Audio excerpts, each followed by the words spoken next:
Mizzou. Let's say hello to Katie George. Thanks, Tess. Coach Drink, you're 5-0 ahead of your biggest test. What's been your message to your guys these last 2 weeks? Yeah, the game's played between the white lines. There's a Mizzou factor here. We got to just be who we are, and hopefully that's good enough. Your run game versus their run defense has been talked about all week. What do you think of that matchup? We'll find out on the first play. Thanks for the time, Best. Katie, he mentions that Mizzou factor. Jesse, you mentioned it off the start. A 15-game home win streak. A team that's 5-0, and you just can feel a certain energy in the air here at Thoreau Field. Bama won the toss. They elected to defer. Jones and folks are back deep to see if they can field an opportunity from Connor Tulte for Bama.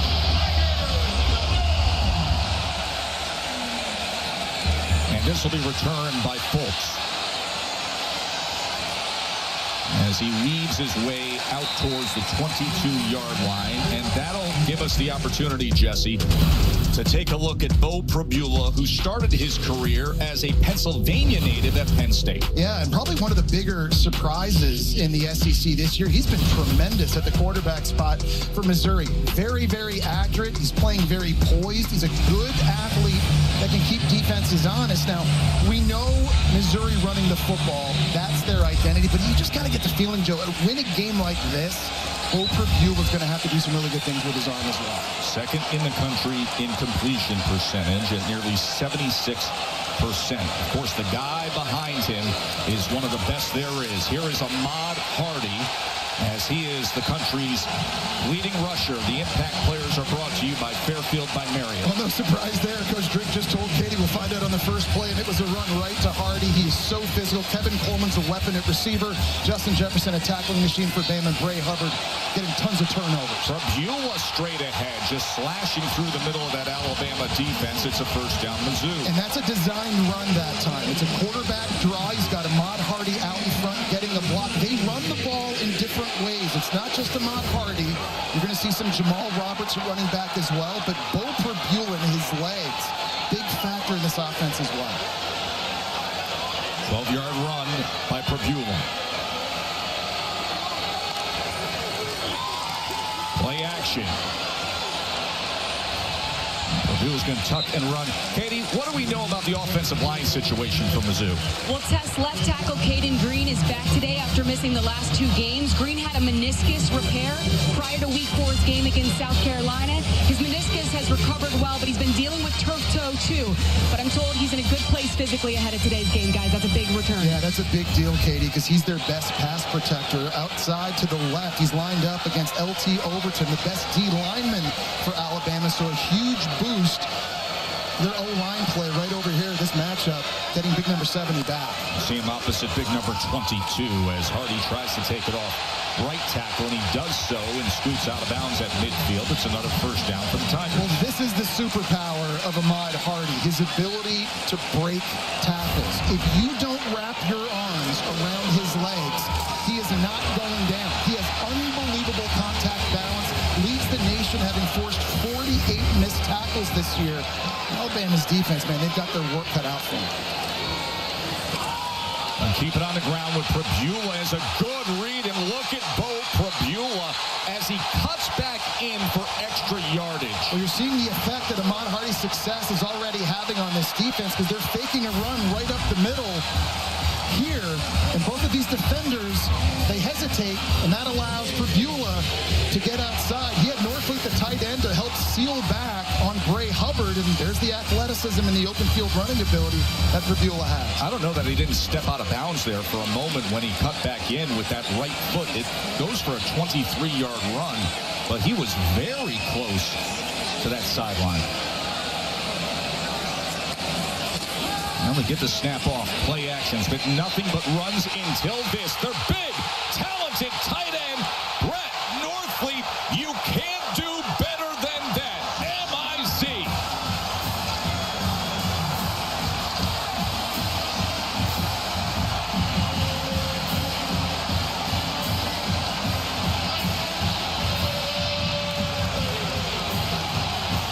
A flawless opening drive by Mizzou. When you've got a tight end who's 6'6", just throw it up and let him go high point it and climb up over a DB. And that's exactly what the athletic tight end Brett Norfleet did. What an impressive opening drive by Missouri. As Robert Meyer, the true freshman, adds the extra point. Well, we talked about Bray Hubbard being an impact player, number 18, and he has been, but physically, he can't match up with a tight end that's 4 inches taller than him. Really good location on the throw by Prbula. And here's a tight end that was highly recruited coming out of high school. He was a good pitcher. He could throw 90 miles an hour in high school, but his athleticism showing up here early in Missouri. They cut through this Bama defense like a hot knife through butter on this opening drive. You know, you mentioned Norfleet. He's really a traditional tight end, but in this day and age of what we're used to in the passing game, to see a 6'6", 260-pounder who still can be a threat downfield striding in the passing game, what a weapon. And such a weapon, too, when you run the football as well as they do and you play fake like they did there, it just freezes linebackers and safeties for a split second, and part of that helped Norfleet clear him on the wheel route. Now Alabama defensively on the sideline, reeling a little bit. They got to get locked in. 5 straight runs and then the touchdown pass, and that is how this top 15 matchup opens up. Lottie Brooks, the return man for Alabama, and he's met at the 22. So the story of Ty Simpson, his first year as the starting quarterback for Alabama. We were down there in Tallahassee. You know what happened week 1. It was a miserable day. But since then, it's been star power. He's playing at a Heisman level in the last 4 games. It's just as simple as that. Making really good, quick decisions. He's playing on time. The accuracy, though, is what stands out to me, Joe. If you take away the drops in the last 4 games, he's completing 81% of his passes since Florida State.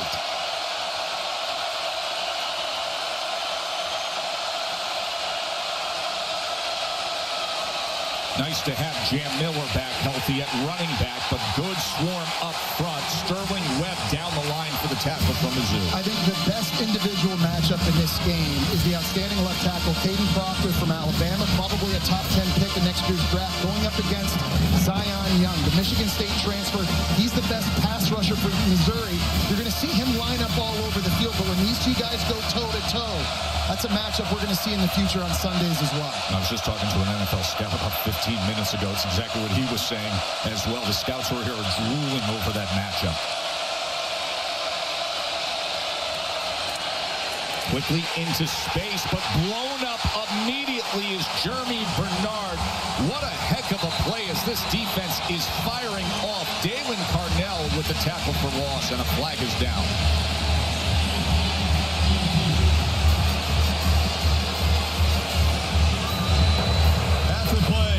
Unsportsmanlike conduct. Defense number 9 for taunting.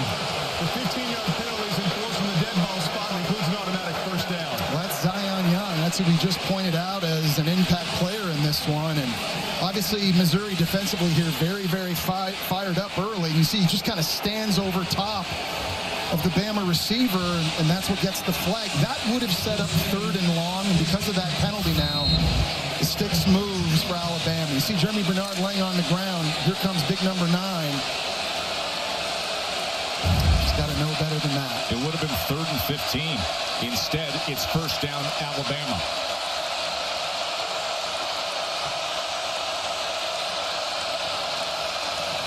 Jam Miller, he was tripped up, barely got back to the line. It was Carnell again knifing in. Yeah, Dalen Carnell is such a unique chess piece for defensive coordinator Corey Batoon because he's 6'2", 225 pounds. He's big and physical, and he plays in the nickel. So when you try to throw bubble screens and quick stuff, receivers can't block him. They're not big enough. Tight ends even have their hands full with him. He's basically like having a linebacker, an extra linebacker on the field, and that time a great job identifying the run and getting downhill.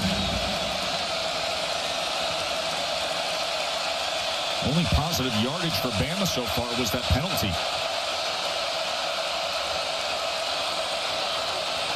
Here's Simpson.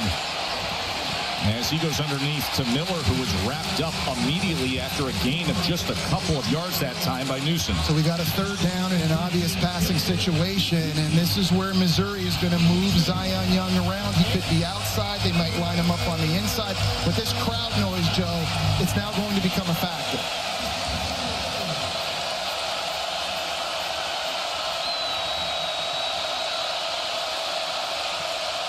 Third down and 8.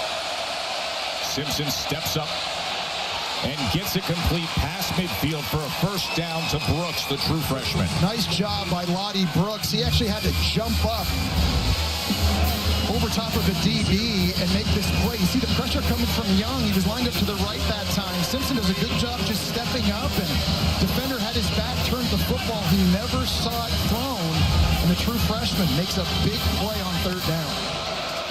18-yard reception by Lottie Brooks.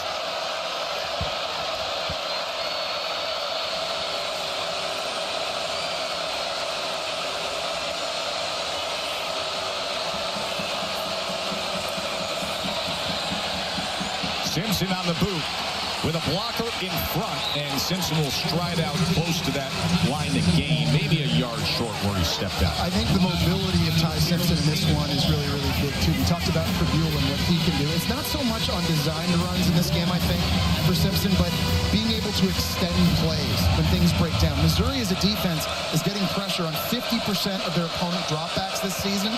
So Ty Simpson's going to have to be really good in this game off schedule. And by the way, he's been one of the best in the nation so far in that category. Motion Miller back in on 2nd and 1. And Simpson to pass. And he gets his tight end, Josh Cuevas, right in that mid-pocket for a first down. And that's a really cool concept outside. They've got Cuevas at tight end, and he's running a hitch route at first, and he's just trying to get his defender to forget about him in coverage, and then he's able to turn it upfield. He's up here, he's going to run a hitch.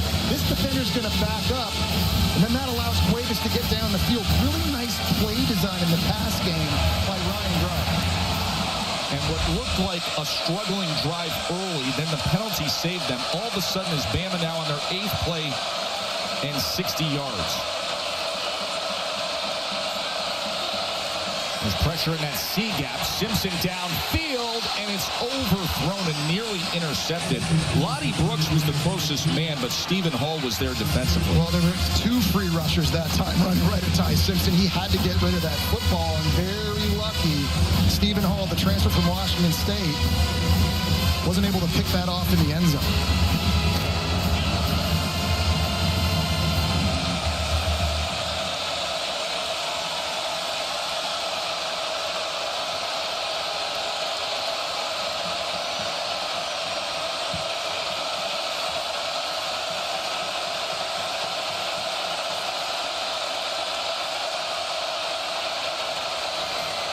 Miller on 2nd and 10 as he weaves his way towards the 12-yard line. It'll be third down from there. That's a really nice job of communicating at the line of scrimmage by Ty Simpson, fighting this crowd noise and communicating, make sure everybody's on the same page. Now setting up third down, and in this area in the red zone, Ty Simpson's legs become a big factor.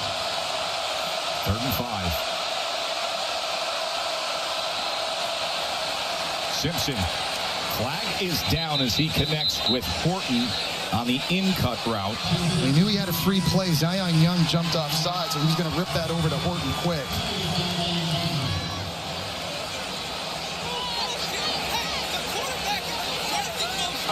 Offside. Defense number 9. 5-yard penalty results in a first down. So 2 penalties on Zion Young on this drive defensively from Missouri have really, really helped them here. This is the offside here. Drinkwitz was yelling at the referee saying he thought that was really on Bama. After the tap by Newberry, he thought maybe Proctor flinched a little bit early. The fresh set of downs here now. It was Cam Newberry, the left guard, who was simply giving the signal of the go, of the snap to the center. And with that, you saw Zion Young move. So it's 1st and goal, Alabama.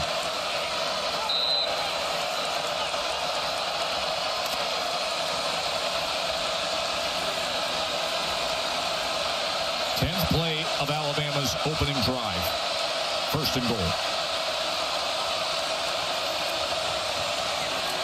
Miller probing the middle of that line, and he only picks up a couple of yards. This is going to be tough sledding for Bama. Down here in the red zone, you've got to be able to run the ball when the passing windows are really, really small. The problem is Missouri is statistically the best rush defense right now in college football, giving up just 62 rushing yards a game. Up front, they are big and physical and deep, and they are violent. This is a very big moment now situationally for Alabama.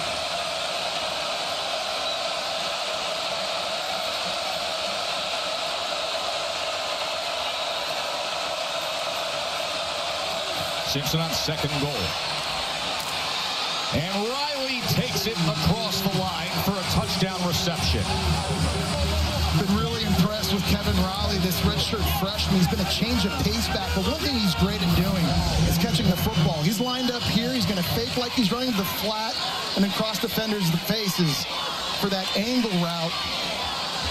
He's been good at running to the outside with his speed, but really gives this running back room in this offense, I think, a different dimension with his ability to catch the football. So after a couple Missouri penalties, Alabama kind of got some new life on that drive, and they pay it off, answering Missouri's score.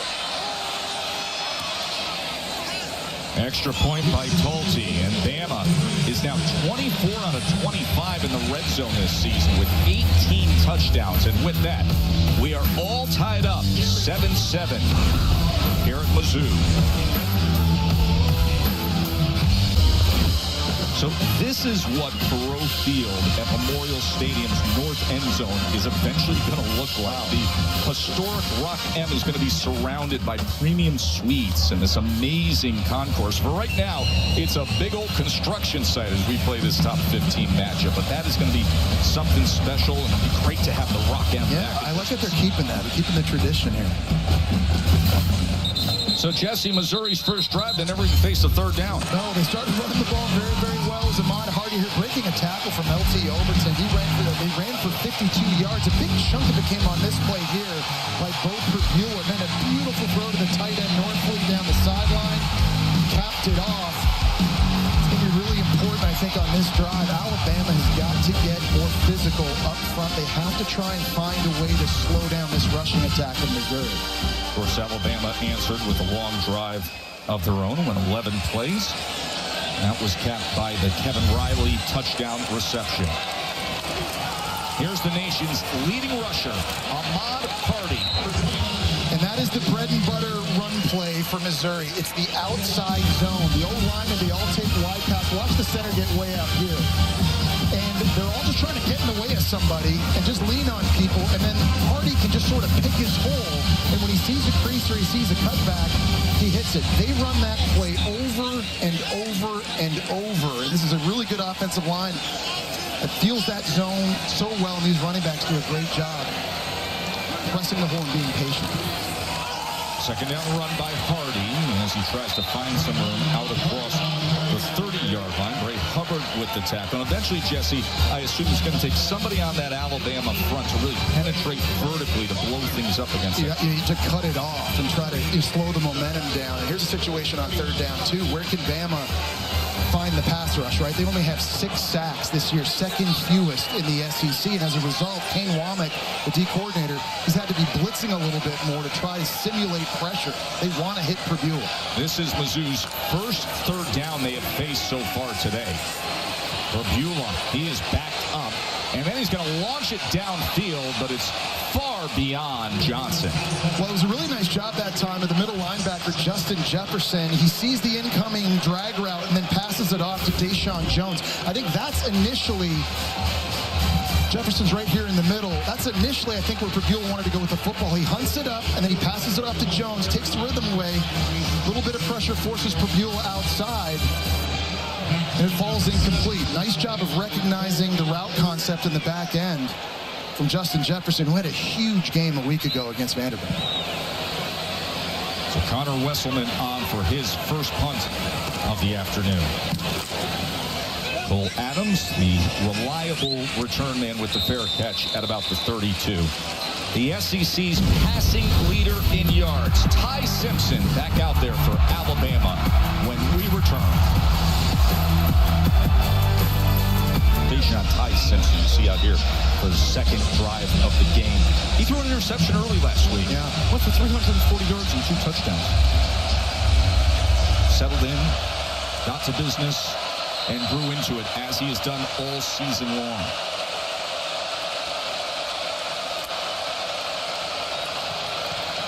Simpson, as he gets it complete right at the sticks to Bernard. Well, it's a good point, Joe, what you're talking about with Simpson, because you do have to be resilient at that position to have success. You got to be able to turn the page, and he did that against Vanderbilt. Maybe against Florida State in game 1, that interception might have burned him a little bit more. Yes, exactly. But I think because he's had so much success now in these last 4 games, he's just playing with so much more confidence. He's the most efficient quarterback right now in the conference. 10-yard completion moments ago, and now he gives to Riley. Katie. You know, guys, each week Ty Simpson's also gotten more comfortable with Ryan Grubb as his play caller. Last week during the Vandy game, Simpson told Grubb, "Give me the ball. I can make something happen." And Simpson said Grubb called 8 straight pass plays. They moved the ball down the field. He said the fact that Grubb trusted me enough to be aggressive in his play calls just speaks to how the trust has grown with us every single game. No doubt, Katie, you have to have success to get the green light to be able to do that. But already early this year, they played in some big games. The way Ty Simpson played on the road at Georgia and those types of performances, that earns you that right. Empty set here on 2nd and 7, and downfield is Meadows. And he took a hit, and flags are down. And the medical staff is out there immediately to check on him. That was Marvin Burks for Missouri in the back end making the hit. And a lot of people now just holding their breath, wanting to make sure Targeting defense that Meadows is hopefully okay.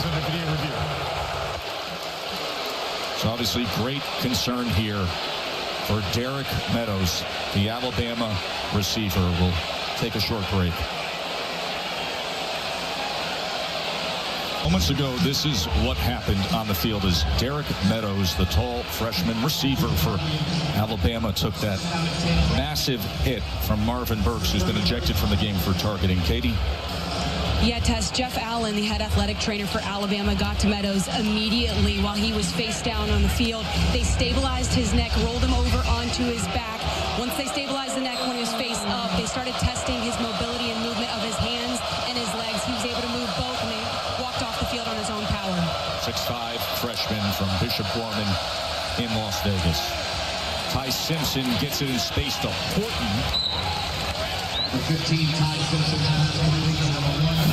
We're seeing Alabama coming out throwing a lot on first down. And we talked about in this game just how hard it is to run against Missouri. Alabama's not trying very much. They're putting it in Ty Simpson's hands. He told the story earlier, and Katie did too, about how he wants the ball. He wants the opportunities to make these throws, and Ryan Grubb's giving it to him right now, especially early in drives.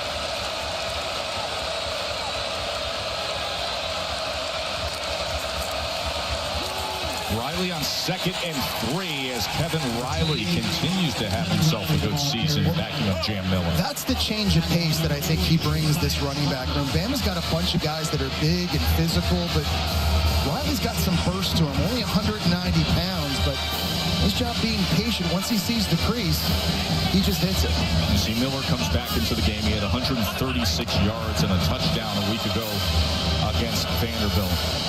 He was out earlier this year, and you can see the difference he makes with the statistical comparison.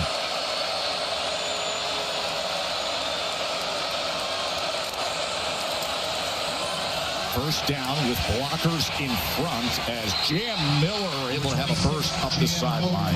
That's the difference to me. I think he brings a different dimension. He's their best combination of big and fast. So he can run between the tackles, but one place Bama hasn't had a ton of success running this year is outside. I think now that 26 is back, he gives them a little bit in the run game. He's also their best pass-protecting running back. He can also catch the football, so the offense is just much more complete now that they got Jam Miller.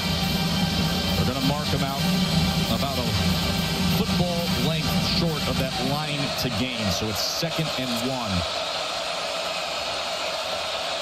And the freedom of a play caller on 2nd and 1 as you see Simpson looking over and now brings Kevin Riley in and then calls a timeout as the play clock was running down. So that is Alabama's first timeout exhausted here today. Been really impressed watching Ty Simpson early this year. I talked about how he's playing at a Heisman level. He's doing so many things well, including anticipation. 3rd and 5 against Georgia. Feeling 2 defenders squeeze on the quick out route, finding Horton down the boundary for a big play and a big down. He's also been so creative. When things get off schedule, he's been on the same page with his receivers. Little bootleg, make a guy miss. Ryan Williams mirrors him in the back of the end zone against Vanderbilt for a score. And then finally, tremendously tough. You got to beat the free rusher on 3rd and 10 on the road. Takes a big hit, hits Isaiah Horton for a strike. He's just playing at a high level. He's making quick decisions. He's throwing the football right now with a ton of conviction. And that's why he's doing a great job, I think, fitting the football into very small windows under duress. But this is a completely different quarterback, Joe, than the one you, Katie, and I saw week 1 against Florida State. Jesse, Katie mentioned the relationship with offensive coordinator Ryan Grubb. Grubb turned to you guys the other day and said, I still think there's a lot of meat left on the bone, to be honest. I think there's things we're still figuring out with Ty Simpson, and he's already playing this well. 2nd and about the length of a football. Coming off the timeout. A roaring crowd here in Como.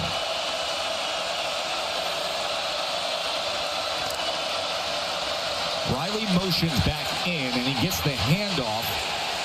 And it's going to depend on the spot here, as Zion Young was tracking him down the line of scrimmage. And Zion Young's working against the true freshman right tackle and Michael Carroll. And Zion Young at 6'5", 262 pounds is so long and athletic, and he's just able to use his leverage and just track down the field to now set up 3rd and short.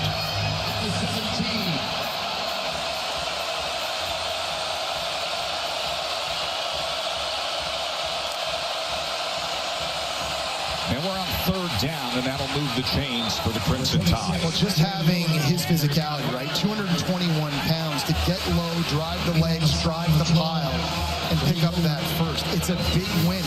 Situationally, I think Jan Miller's going to give a lot to this offense, especially down here in the red zone. Remember, he can also catch the football as well.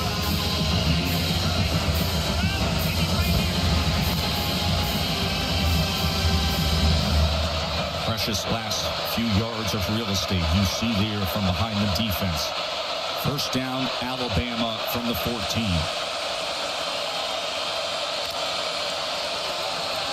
Simpson to the end zone. He goes, and that's beyond Jeremy Bernard. That's a really nice job in coverage back there by Dalen Carnell. And remember, now with Marvin Burks out of the game because of targeting, you get a little bit more inexperience on the back end for a secondary that has had issues this year with some coverage busts, Joe. Flag is down back at the 23, Jesse. Illegal shift, offense. The quarterback and tailback both shifted and never reset prior to the snap. 5-yard penalty, 1st down. Pre-snap, they had moved Jan Miller out to the top of your screen, almost looking like he was going to go for After the penalty, some type of distraction play, well behind the line of scrimmage, and then they flag him. That's the first Bama penalty.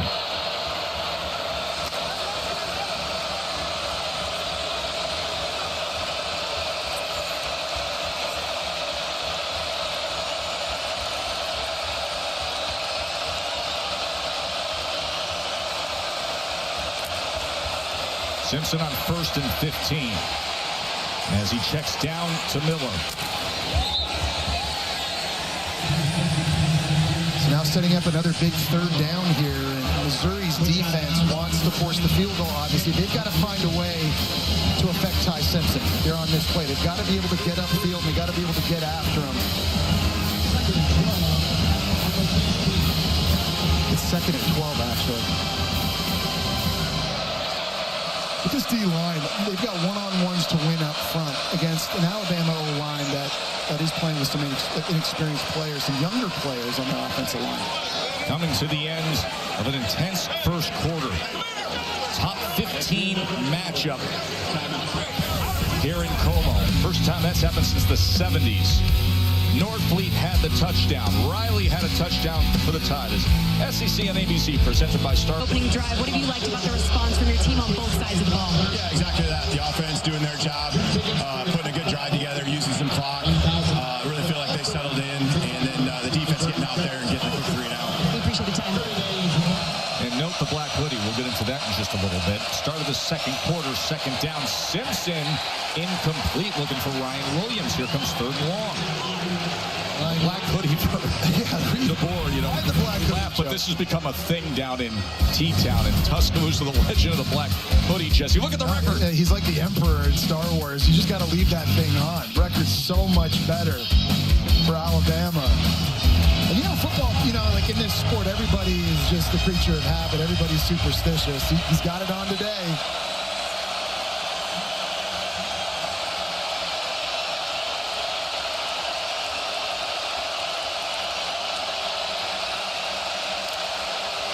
We're down in 12. A-gap pressure is picked up. Straight to the end zone is caught for a touchdown by Isaiah Horton.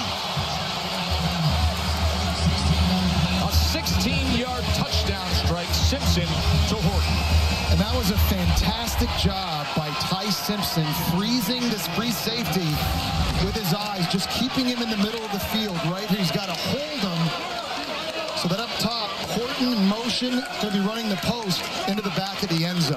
Fantastic work, using his eyes to manipulate the defense. It just gives him enough time to fit that football in a pretty tight window. Keep in mind, that was 3rd and long as Talty adds the extra point.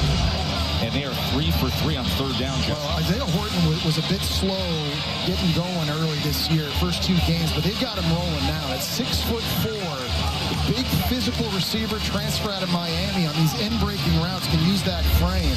Ryan Grubb, the offensive coordinator and play caller, loves it. That's exactly how you dial it up. But man, I think this is the best receiving group in the SEC. It's not just Ryan Williams and his explosive playmaking ability or Jeremy Bernard and his consistency and versatility, but now that they've got Isaiah Horton going as well, there's a lot to contend with for this Missouri defense that, remember, is now down their starting free safety Marvin Burks because of the targeting penalty. You see all the offense we've had so far in the game summary. Add to it now that for Alabama, back-to-back 11-play drives. Simpson's 9 of 12 with 2 touchdown passes, 15 touchdown passes on the year, framed against just 1 interception.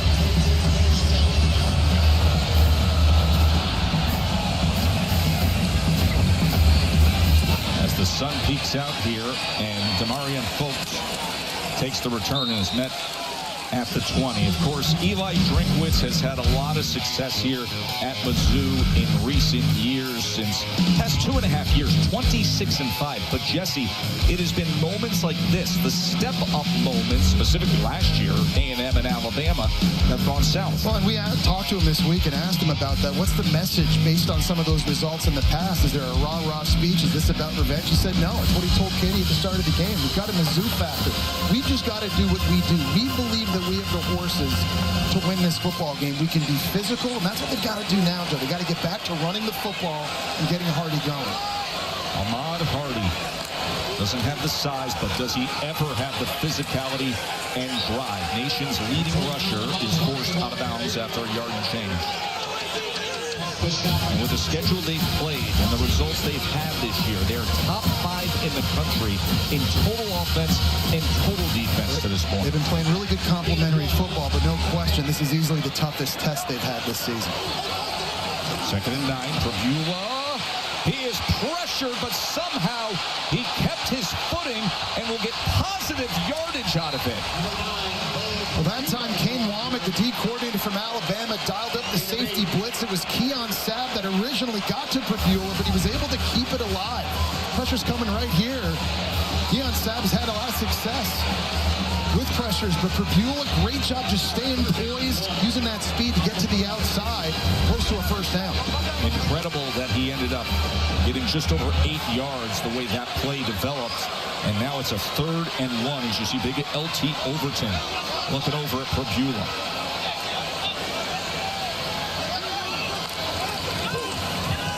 Hardy on 3rd and 1 as he bounces off an initial would-be tackler, and that's a great example of his running style. Yeah, I mean, Tim Keenan that time is clogging up the middle for Alabama, but I said this again, if you don't get your arms around number 29's legs, he's not going down.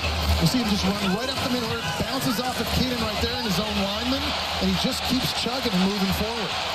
Kelby Collins, who is a reserve interior defensive lineman for Alabama is down, and the medical team is taking a look at him. And with that, we will take a quick timeout. Mizzou, and what a day of SEC All Day on ABC, presented by IHG Hotels and Resorts. Red River's coming your way after this. It'll be, of course, at the famed Cotton Bowl, the State Fair, number 6 Oklahoma against Texas, and then Saturday Night Football presented by Capital One. We were just with Georgia last week. Now number 10 Georgia takes on Auburn in that great grand rivalry. Right here it is Mizzou with the ball. A first down for the Tigers, trailing by 7. Prabula downfield, and it is intercepted. Oh, he dropped it, Joe. Oh, boy, right at the last second, he couldn't hold on to Sean Reed. It was incomplete pass. Second down. It was such a good play by the true freshman, Dijon Lee. He was watching the eyes of Prabula trap the ball. He's a 6'4" corner, Joe. He has the ball going down, but through the process of this interception, he couldn't hold on to it. Oh, man, that would have been the biggest play he's made in this first half of the season. He's a guy who's really coming on for this defense. After that first game against Florida State, Joe, remember, Squirrel White took him deep. Since then, though, he's been making a bunch of plays. And now what does Bo Prabula do with a second chance here? A should-have-been interception. The 6'4" true freshman couldn't hold on. They go with Kevin Coleman. They love to try to get him into space, but he is cut down immediately by Hill Green. Well, now an obvious third down situation with Kevin Coleman gingerly coming off the field. That's bad news because he's normally a guy they look for in this situation. But here's where getting Caden Green back at left tackle for Missouri is really big. In these obvious passing situations, having your best pure pass protector really should help give Bo Prabula a lot of confidence. There's the 325-pound Missouri native. He's been out injured, but back to action here today against this talented Bama defense. 3rd and 8 for Bo Prabula and the Tigers. And he is sacked. He is brought down. And it was Keeley, and a flag is down right at that spot. I think it's LT Overton working on the inside versus the right guard, Curtis Pigler. Holding. Offense number 77. That penalty is declined. Result of play is 4th down. Well, LT Overton is one of the best players on Alabama's defense. Right inside here, one-on-one, he's going to get the push. And he's a guy, Joe, that could have gone into the NFL draft last season. People thought he was going to be a top 50 pick. This year, he's been a little bit inconsistent. At times, he's getting out of gaps, but when you watch the film against Wisconsin and Georgia, he looks like a first-round pick, and he's making a huge play early on 3rd down. Just the 7th sack this year, by the way, for Bama's defense. Musselman punting away. Well, Adams calls for the fair catch. And this week, so many of us in college football, and especially around the SEC, we extend our condolences to Mark's family and the entire SEC family. He will be missed. Ty Simpson being pressured, and it was batted away right in his face that time by Zion Young. Yeah, again, at 6'5", he's got those long arms, and he's able to swat that thing down. They're moving him from left to right. We've seen him line up on Caden Proctor, and now, more recently, he's over here on the right-hand side. He splits right at that time between the tight end and the right tackle, gets the left paw on it. Now setting up 2nd and 10.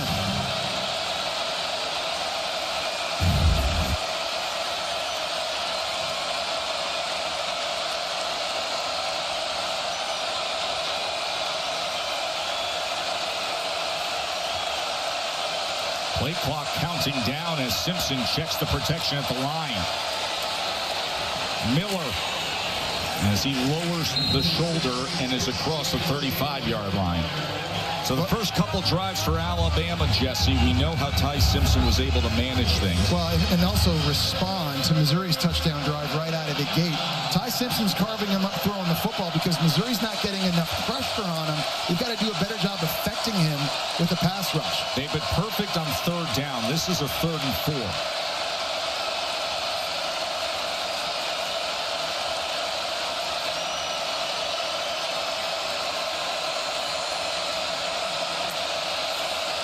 Simpson on 3rd down.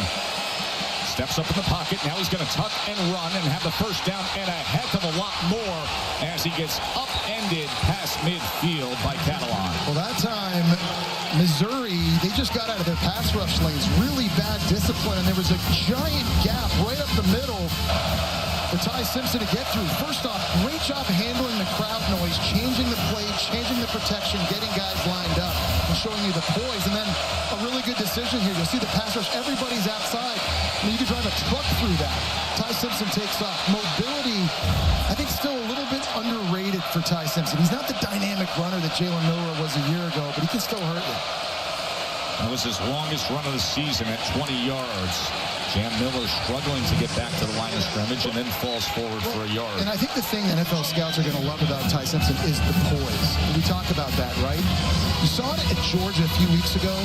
Sanford Stadium with that crowd noise at night. It was bonkers. And he was just very calm, especially on third down, getting guys lined up, changing protections, changing route concepts, being very, very calm. You saw another example of that right there. This guy's only been a starter, this is his 6th game? Yes. And he's just growing up so much each and every week. And much like he's done today, he managed long drives against Georgia, had touchdown passes in the first quarter, the second quarter, at the end of 14-play drives in that big win at Georgia. 2nd and 9, and he gets this complete for a first down. That goes to Isaiah Horton, who had the 16-yard touchdown. Well, and you got to be tough, because that time Kevin Riley, a running back, he misses the block. There's a safety blitz coming here. This is Kevin Riley. He's got to pick this up. He doesn't get to it, but it doesn't face Ty Simpson. You see how he's late? He's seeing the linebacker, and still he's able to sit in there and deliver an accurate throw. And there's so many facets of him that's getting it's really impressive to watch. Well, another facet is how he's improved under pressure. Look at what happened against Florida State. Since then, 63% completion percentage when facing pressure. Riley goes ahead to the 28-yard line. Of course, you get into the meat of the SEC season. And remember, this is 3 straight weeks now of facing a ranked SEC team. He says, last week was a heavyweight fight. This week is a heavyweight fight. That is the stretch. It's like the NFL, he says. Riley on 2nd and 6, just a yard and change. Katie. Well, Tess, he also said there was no shortage of motivation for this one. He said all week we heard that we can't stop the run and that Mizzou has one of the best run offenses in the country. And then he said all we heard was people say we can't run the football, and that's one of the best run defenses in the country. They had 2 weeks to prepare for us. It's an 11 a.m. kick on the road. He said all the odds are against us, and we took that personally in our preparation for this game. 3rd down and 4. They've been perfect on 3rd down today. Now they're heading into the closed end, the non-construction end of this stadium. Jeremy Bernard lined up out here. You got a receiver in the backfield. Simpson steps up in the pocket, doesn't have an option right now, and is sacked. He is brought down by Khalil Jacobs.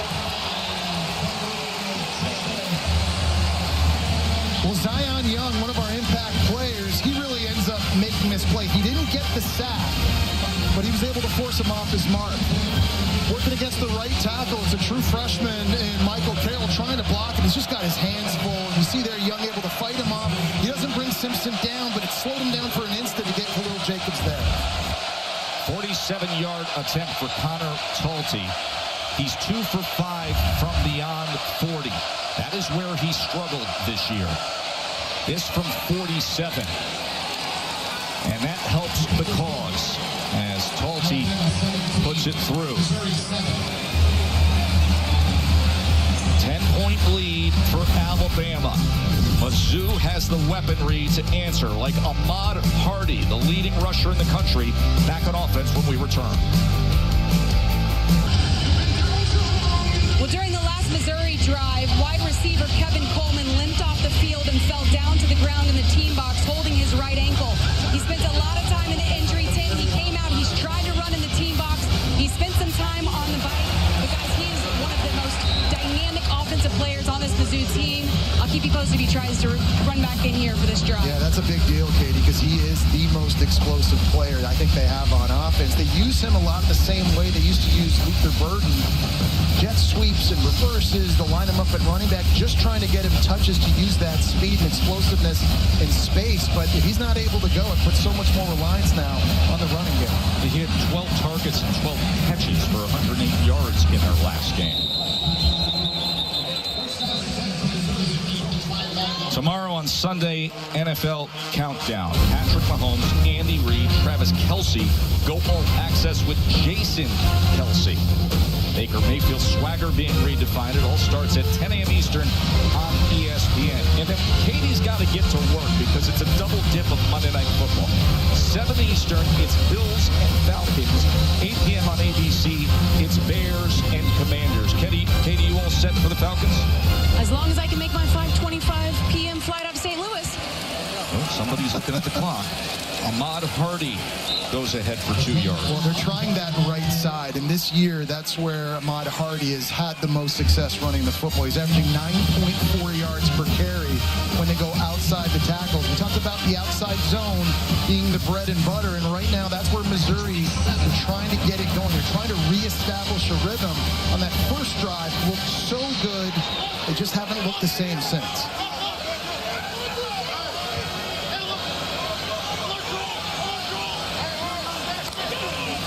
Second and 8. Prabula throws it to the outside of Manning, who had cut to the inside. Yeah, a little miscommunication there. And this is an area where you miss a guy like Kevin Coleman because you can line him up in the slot, you can stack release him, put him in motion, give him access if you're Eli Drinkwitz and offensive coordinator Kirby Moore, but you've lost that piece. And in these critical down and distances, you just don't have your most dangerous weapon. Hardy's off the field. Jamal Roberts, the backup running back, who's had a good season himself, is in on 3rd and 8. As they run Prabula, and they run him to the boundary, and ball's out. It looks like Northfleet was quick to jump on it, but the ball came out as Prabula was tackled. Yeah, turnovers have been a problem for Prabula. It was LT Overton who had a sack on the last drive.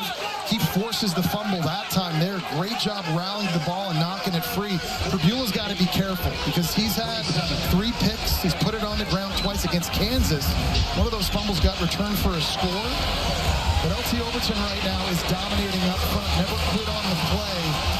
Missouri very lucky they jumped on that. Bama has that. All of a sudden you're damn close to the red zone again. You score a touchdown. This thing's 24-7. Second 3 and out for Mizzou.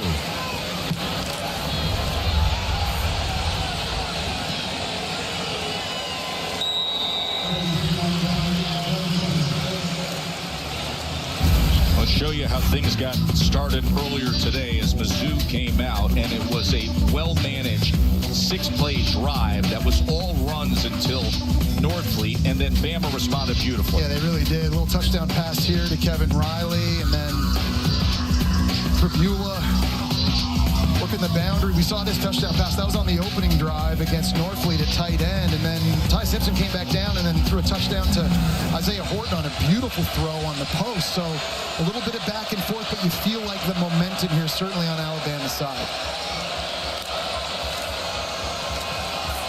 Jan Miller, as he's able to find space past midfield. And that's what I love about having Jan Miller back. His speed and the ability to bounce it outside. At 210 pounds, 20 pounds, he can get going there. And linebackers, again, they're freezing. They're getting caught with their eyes in the backfield. And the big fella takes a big hit going out of bounds, but I just think there's more balance now in the run game. It doesn't have to always be between the tackles for Alabama. It can hit you anywhere.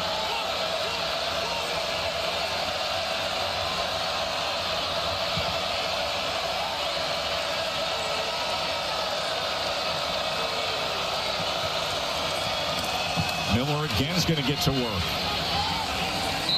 As they're having success running the ball, play action's going to become more of a factor for Alabama to try and start taking some shots. And one guy whose name you haven't called a lot so far in this game, Ryan Williams. He's the most explosive receiver outside here, lined up at the bottom of the screen.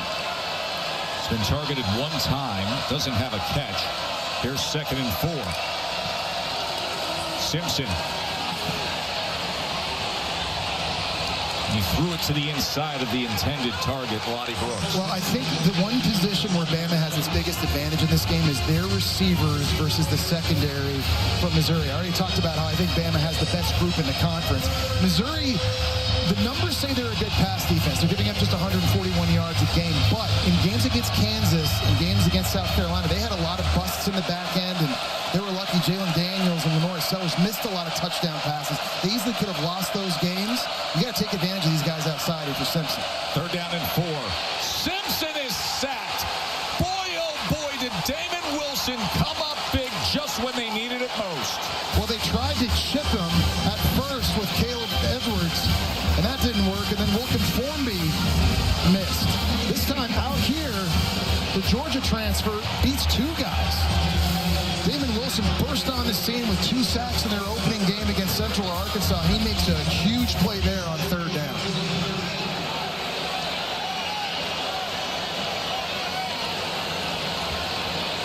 Blake Dowd on to try to pin punt for Alabama. Flag is down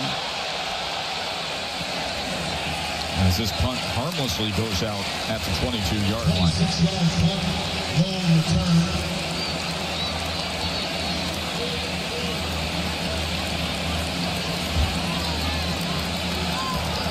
Illegal shift, kicking team. Number 14 and 17 were in motion and never reset prior to the snap. The 5-yard penalty will be assessed where the ball ended out of bounds. 1st down, Mizzou. Timeout. Warm day here in Columbia, Missouri. Alabama's up 17-7. Oh, the famed columns on the clock. The remains of the academic hall, the first building on universities, by donating to the university's athletic scholarship fund, supporting all student athletes. And as always, we thank Allstate for that. 3.5 minutes before halftime. Opabula throws it high, but somehow Johnson was able to catch it just beyond the line of scrimmage. That was an unbelievable catch, climbing up over top of Mikael Green and one-handing it with his right hand. I don't know how he did that. That was amazing. Just running the drag route, ball kind of gets away from Pabula. He's got a linebacker draped all over him and still able to make it. Now, the bad news is that only gained 1 yard. Exactly. That was a great effort for only 1 yard. But by the way, he did that against South Carolina as well on a shallow cross they turned upfield. The good news is Kevin Coleman is back in the game as Roberts finds a seam. Jamal Roberts with a big chunk play for Mizzou.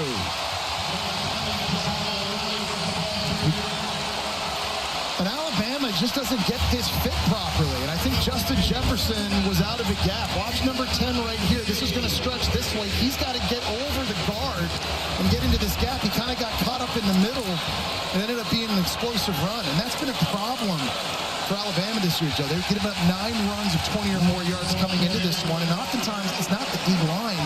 It's linebackers not fitting it right. It's DBs not taking the right angles, not leveraging and containing the football. And they were certainly worried about that against this rushing attack at a time.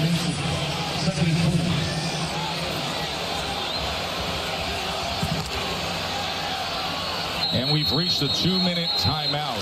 And Mizzou's putting themselves in position to chip into this 10-point lead for Alabama. We'll take a short break and come back. Mizzou on the go. It'll be 2nd and 4 when we return.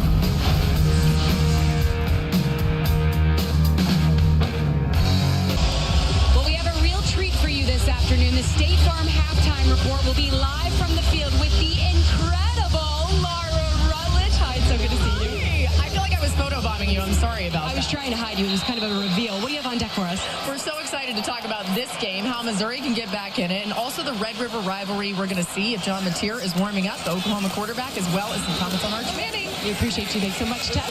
It'll be interesting to see what happens with the Oklahoma quarterback situation. You saw Jordan Rogers and Tim Tebow in the background last night. It was fun to sit there with you and Jordan at dinner at CC's Boiler over a lot of steak, a few adult beverages, and just breaking down everything in the SEC. I woke up at 3 o'clock this morning with meat sweats. The steak was so good. It was worth it, though.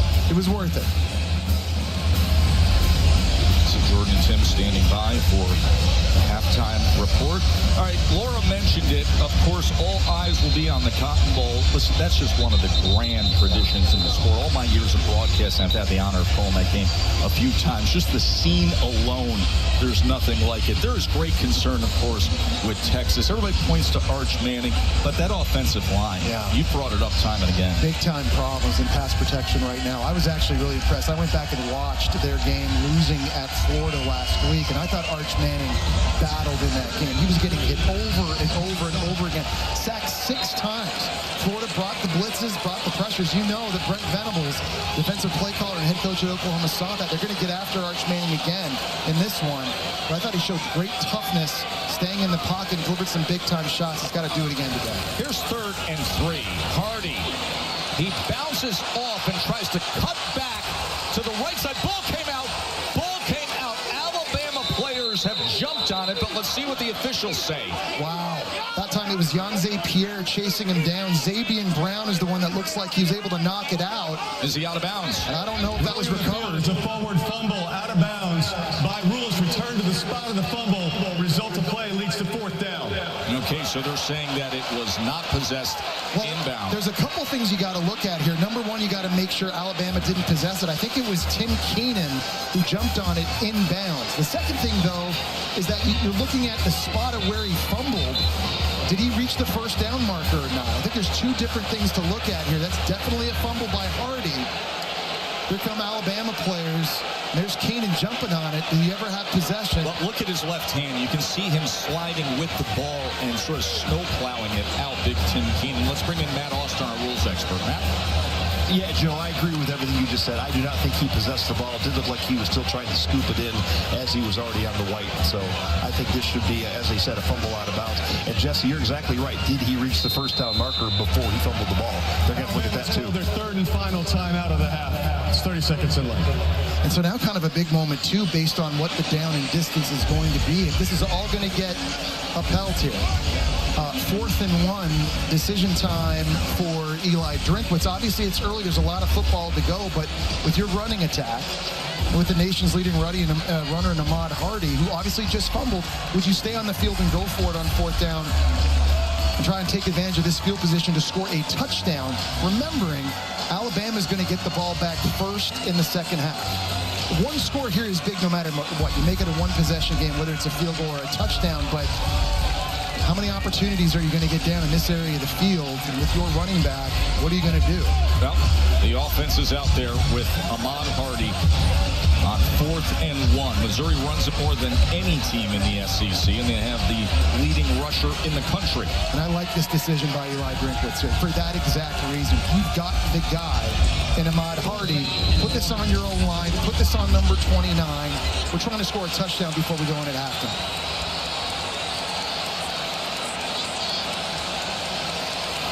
4th down and 1. They go with the up back, Roberts. It was Roberts who got the carry. And you can see the official running in. You see Alabama players pointing the other direction, claiming a turnover on downs. Remember, that yellow line is unofficial. Well, they use Hardy as a decoy on this play. They had him back. And it's a 1st down. At tailback, and they had him running out wide to try and get the attention of Alabama. He's here going this way. Everybody does this. But this is the guy right here getting the football. It's another outstanding running back, by the way, in Jamal Roberts, who's been the number 2 in the 1-2 punch Missouri has. He's averaging 7.3 yards a carry. He comes up with a big one. Good gamble by Eli Drinkwitz. And Roberts put the Kansas game away in the final minutes with a 63-yard touchdown run. Play action for Beulah. As he had to throw it away, he was being chased by Yanze Pierre. That's such a great job by Bama's defense staying home and disciplined. You've seen outside zone over and over and over again. They go naked, quarterback keeps it, and all of a sudden you've got tight ends and receivers running across your face. Everybody in the back end for Alabama defensively did exactly what they were supposed to do in coverage, and they forced the throw away.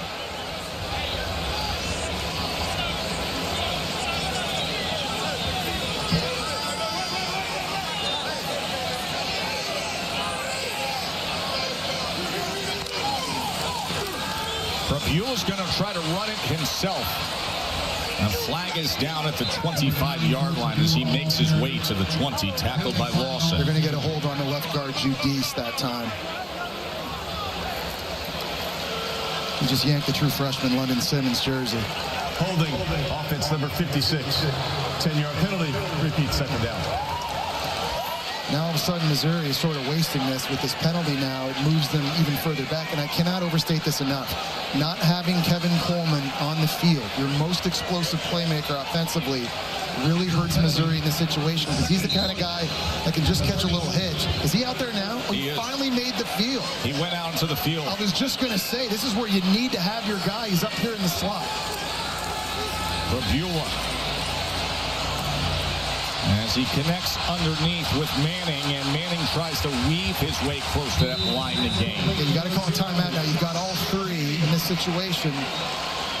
Talk this thing over if you're Eli Drinkwitz, your offensive coordinator Kirby Moore on offense. But that is huge, getting Kevin Coleman back in this area of the field, because he's a guy you can just spit the football out to quickly in space, and he can make people miss. Short area quickness is really where he excels. And down here again, the windows are really tiny to throw into. He's been their biggest weapon in the passing game without question. There's 40 catches on the season, left the game earlier. Now back to action here in this critical final minute of this first half from Missouri. They kind of just settled down, too, with ball security as well. We've seen a couple fumbles now in this game. Rabule almost threw a pick. It was dropped by Dijon Lee. And obviously in this area of the field, hanging on to the ball.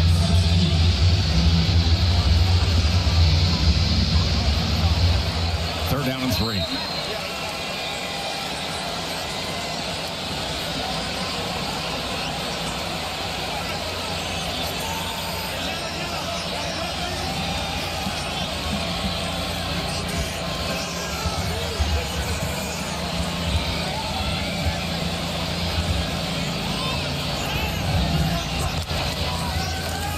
Against a 4-man rush. It gets a lot of traffic, and he can't escape it as he was brought down by London Simmons. Yeah, he's trying to go to Northfleet at tight end. It was covered and forced him to hold on to the football. And now I think in this situation, I don't know if Eli Drinkwitz. No, he was looking over at the true freshman place kicker. He's going to call a timeout here. I think try to bleed the clock as much as he can to not give Ty Simpson any chances before the end of half. You see Robert Meyer there, who's the true freshman, who's got an interesting backstory. He was a motocross kid. He was riding motocross bikes, and then at 17 years old, he realized he had an incredible talent at football. Played high school football, hit a 52-yard field goal. So Dad took him to a bunch of summer camps the year before his senior year. Oklahoma State, Mizzou. Everybody said they'd bring you in as a preferred walk-on. Ended up getting a couple scholarship offers to stay locally at UC Davis or Fresno. But he said, no, I want to be an SEC kicker, and here he is as a true freshman. Well, they lost their starting kicker, Blake Craig, to a knee injury in the first game of the season against Central Arkansas. So now that gives the true freshman an opportunity. You just saw the graphic there. He's 5 for 5 from this distance on field goals, but he has missed 2 extra points. So it has been a bit of an adventure even at this yardage. Robert Meyer on for the field goal attempt from 35 yards out to try to make this a touchdown margin.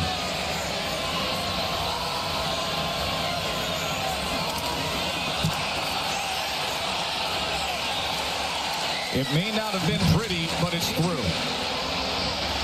And 17-10 is our halftime score. I wonder if that was partially blocked. Well, the rotation looks like it. Xavier Brown's coming right here. He's going to scream down. He stretches out. It's a great effort. I mean, just from the ball rotation, Joe. Yeah, look at the ball rotation. It looks like someone got a tip, and even still, it's able to go through. That's incredible. Katie? Thanks, Des. You guys cut it to a one-possession game. How would you assess your offense's play so far? Yeah, we're way too timid. We're second-guessing ourselves. We got to just call plays and go run them and execute them. Yeah, got to clean it up. Your defense holds them to a field goal and then gets a stop to close out the half. What needs to continue from that group? Well, we got to just be better on third downs. We've given up way too many easy layups on third downs, so we got to clean that up. Thank you. MIC. Yep. Alabama is 4 of 6 on third down. Ty Simpson with 2 touchdown passes. 17-10 is our halftime score of this top 15 matchup. State Farm halftime report is coming up after a word from our 17-10 on number 14, Mizzou. Ahmad Hardy's the leading rusher in the country. He's only averaging 4 yards a carry. He typically is at 7 yards a carry. Well, they've actually got it done in other ways running the football, too. It's been Roberts and Purbuella, a quarterback. They're being physical, and they're going to have to keep running the ball here in the second half if they want to come back and win this one, but they got to do a better job with ball security, Joe. They've narrowly avoided 3 turnovers in that first half. 2 fumbles, a dropped interception. Got to be smart, and they got to play clean. Here's Brooks on the return. As Alabama takes possession, start the second half. Unstoppable performance presented by Ram Truck. Been impressed with Ty Simpson. He's only thrown for 89 yards, but he's making really good decisions. This year might be one of his best throws of the season already. Freezing the free safety and finding Isaiah Horton on the post outside.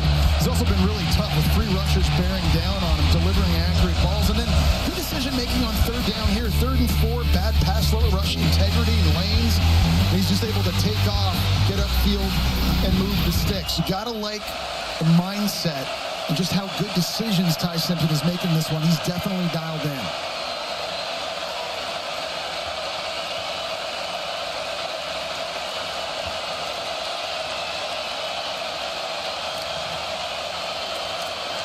Play action start the second half as the pocket collapses and he is taken down by Josiah Trotter. Well, that's a missed block by Jam Miller. Ball's out, that's a turnover. Trotter, and they were able to get the turnover. We talked about how they avoided them in the first half. Wilson comes up with it.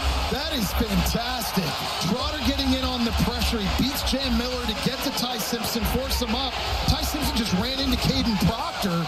The ball comes out, and Missouri's there to jump on. This is a play they needed. Watch here, Simpson's going down. The ball gets punched out. That's Zion Young punching it out before his knee hits. And that is a massive momentum-shifting play for Missouri's defense right out of the gate.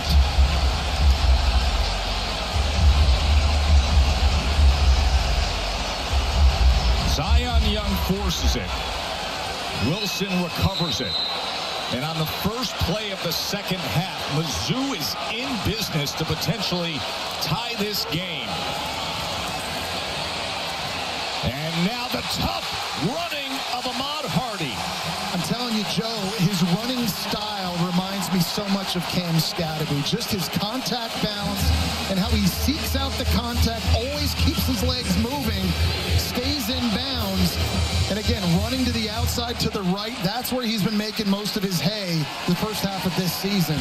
It's an attitude play right after getting a turnover. You need a hard hat and multiple tacklers to have a shot at Hardy as he steps out, and Jamal Roberts steps in as the featured back. 1st and goal, Mizzou. Purbuella's going to try to run it off right tackle as he's taken down by Pierre. You just can't start a half any better than they did. Take away on the first play. You get a nice run by Hardy. You've got your best receiver, Kevin Coleman, now back on the field. Looks like he's actually subbing off. Hardy takes the field again, and no question, right? The identity. You mentioned it earlier, Joe. They run it 55% of the time.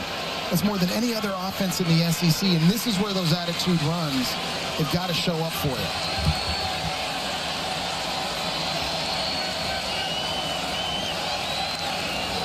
Second and goal.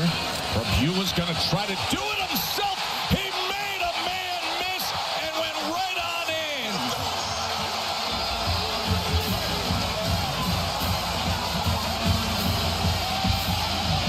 They go with the zone read, Joe, and Bray Hubbard at safety for Alabama played it absolutely perfectly. He was in position, but Bo Purbuella with the moves. They're going to fake this run here. He's running outside. Here's Hubbard. He's going to meet him, and he's right there to make the tackle.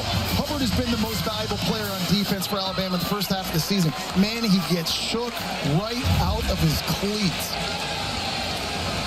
Bo Purbuella. After that big turnover, Robert Meyer adds the extra point, but the defense came up huge. The strip sack The fumble recovery. And then Bo on the go. Tie game, top 15 matchup. They're able to win this game. You know, Willie's and Harpo's and all the spots here in Como are going to be rocking tonight. Katie. Well, Ty Simpson was slow to get up after the sack he took. He was holding his midsection when he ran off the field. He waved off the injury tin. When he got to the bench, Caden Proctor, who he ran into, came over to check on him. Simpson told Proctor, that one was on me. Proctor said, no, it's not. No, it's not. Let's get ready and let's go again. That is the turning point right now. The fumble, the recovery, and then Beulah able to guide the offense with a 5-yard touchdown run. It is 17-17 here.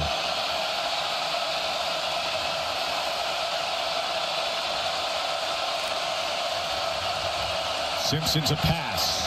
Quickly to the outside, and Bernard with so much space to do whatever he wanted to. Well, they need that. They need their star wide receivers to make plays in their second half. Before that play, Joe, Ryan Williams and Jeremy Bernard, their two top receivers combined, had just 2 catches for 5 yards in this game. I talked about this earlier. I think the biggest positional advantage Bama has is their receivers versus Missouri's secondary. So these guys now, you got to take advantage of them and give them the ball. Williams has not played a factor today. After a 15-yard reception, we'll keep it on the ground here. And at the line of scrimmage, Kevin Riley was taken back. Well, Zion Young's been all over the place for Missouri, and he doesn't make the tackle, but he makes the play. Watch, he's going to be over here. He's going to completely blow this play up and force Riley to bounce this thing upfield. He takes on the pulling guard. The violence that Missouri's front plays with. They rotate 10 different guys in. They average 6'4", 290 pounds across the board. They want you to play them in a phone booth because they just beat you up. And it is getting loud here in Columbia. 2nd and 9. Simpson against a 4-man rush as he has to step up and now looks to tuck and get to the edge as he was run out by Jacobs. All right, so now 3rd downs have been an issue in pass pro. Bama's already given up 3 sacks. And the running backs, Joe, I think have to do a better job with blitz pickup. We've seen a couple times Kevin Riley missing a guy. On the last turnover, Jan Miller wasn't able to get a block on Josiah Trotter. They've got Riley in the game now, the redshirt freshman. If he's back there and he's scanning, he's got to find the guy quickly, and he's got to help out to give Ty Simpson time. He's lining up at receiver, but they can bring him in with motion. 3rd and 6. Sticks are at midfield. Play clock counting down, and with that, Ty Simpson is going to turn and call a timeout. Their first used of this second half. You can just sort of feel the momentum shift here in the second half. It was so big for Missouri to get those points at the end of the first half. Keep this thing a one-possession game, and really they looked so good on that first drive, and then offensively kind of started sputtering a little bit, but they were able to keep it close enough. And with all these big plays on defense, getting the turnover, and then capitalizing with a touchdown on Beulah's run. Look at this play snap here. Listen to this. It is rocking. Truman the Tiger has it roaring at Faroe Field at Memorial Stadium. Last time Mizzou had a win against Alabama was 1975. You mentioned Williams and Bernard, the great receivers. In spots like this, they need them, but it has been a struggle today. 3rd down and 6.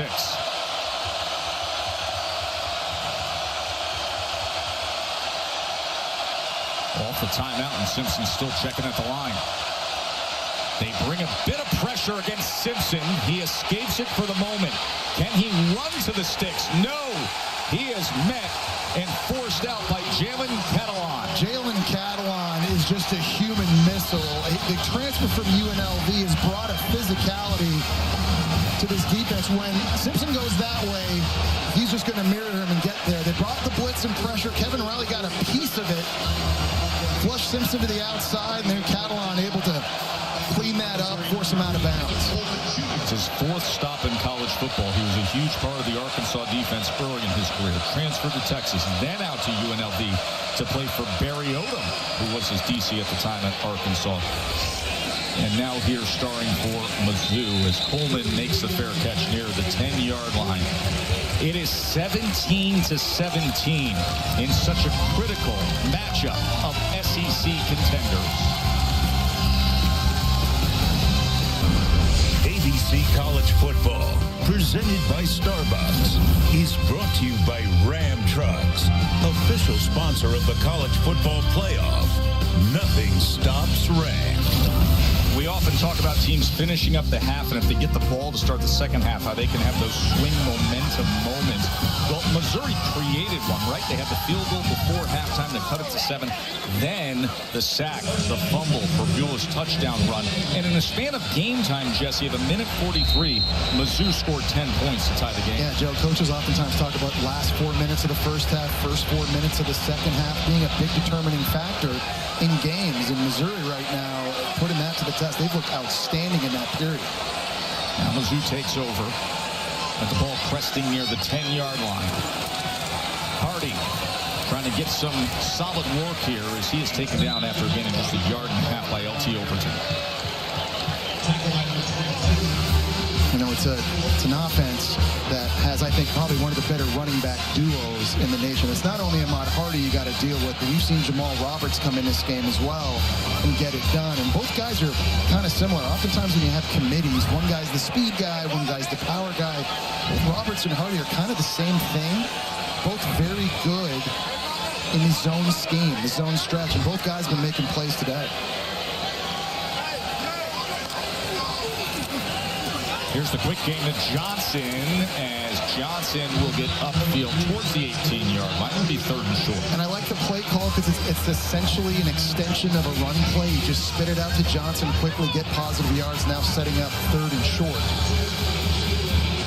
Quick to the line, empty set. Here on 3rd down. 3rd and 2.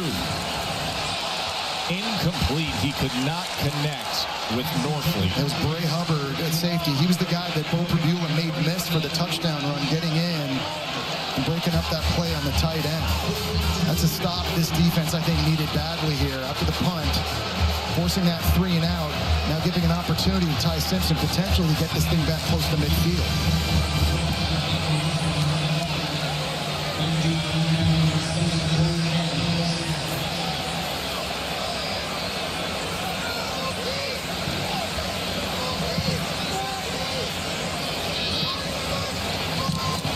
Wesselman, as his punt is fielded near the 40 by Cole Adams. And Cole Adams already past midfield, so great field position for Alabama. Flag is down back at the 31.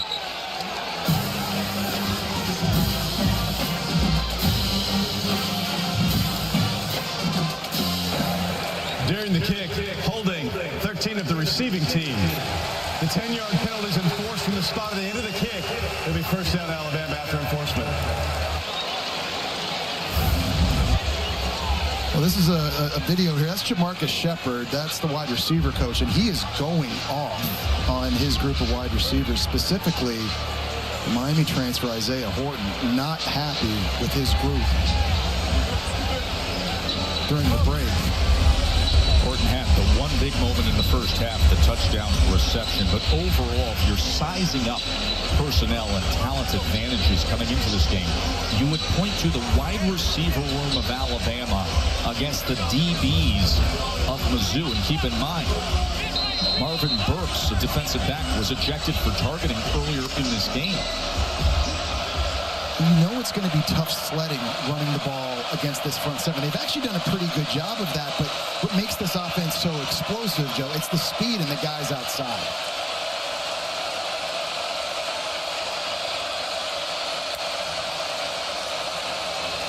Cam Miller on 1st down as he bounces it and gains extra yardage. So the first 3 drives, Jesse, for Bama, 185 yards and 17 points. And then the next 3 drives, 26 yards, a turnover, no points. Well, they found themselves in 3rd and long situations. And Missouri, you got to give them credit because they found the pass rush, and they've been able to affect Ty Simpson in those situations. So this is a big down here on 2nd, Joe. Even if you don't get the first, you've got to get 3, 4, 5 yards to make this 3rd down more manageable.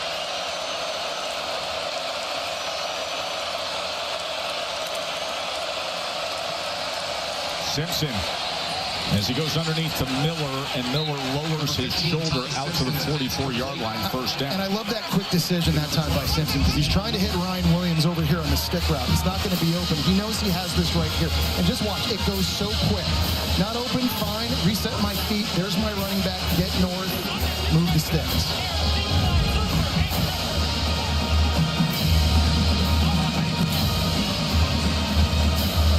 Reception by Miller. Veteran presence and productivity in the run game and catching it out of the backfield.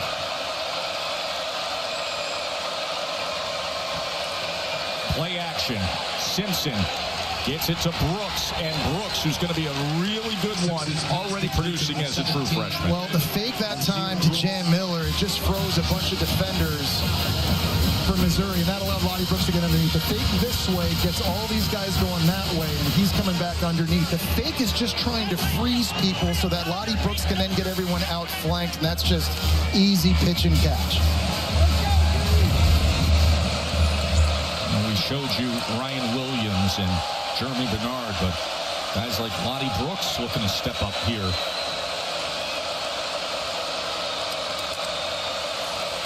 First down, Simpson, a little bit of pressure, ball's in the air, and it's caught by his center, Brailsford. So Parker Brailsford is able to secure that ball off the deflection. And Joe, it's bad pass pro by the running back again. Jan Miller is late getting out here to block Catalan on the safety blitz. He just loses his feet, doesn't get enough on him, and there's just way too much pressure. They're not doing a good enough job in pass pro, solidifying the edges, and it's oftentimes the running backs. Miller straight ahead. That's a really good run to make up for it, as it's a 1st down for Alabama. Yeah, I think you got to start leaning on this O-line, and guys like Caden Proctor, they're 6'7", 366-pound left tackle right there. This guy's going to be a top 10 pick.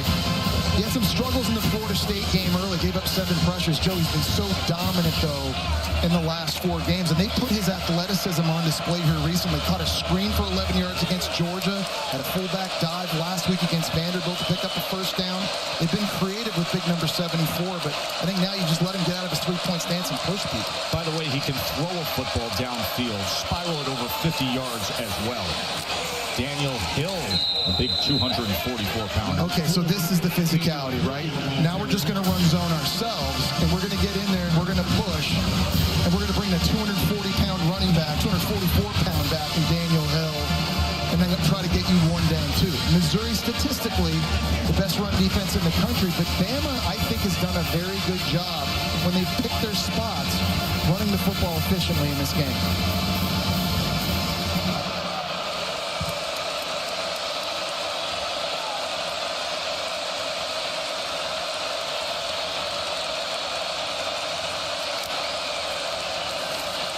Big body Daniel Hill again. And you can see him able to move the pile for what will be a 3rd and very short. Quick to the line is Alabama. They started the game 4 for 4 on 3rd down. Since they are 0 for 3. Quick to the line on 3rd and 1. Quarterback sneak as Simpson's trying to still wiggle his way ahead.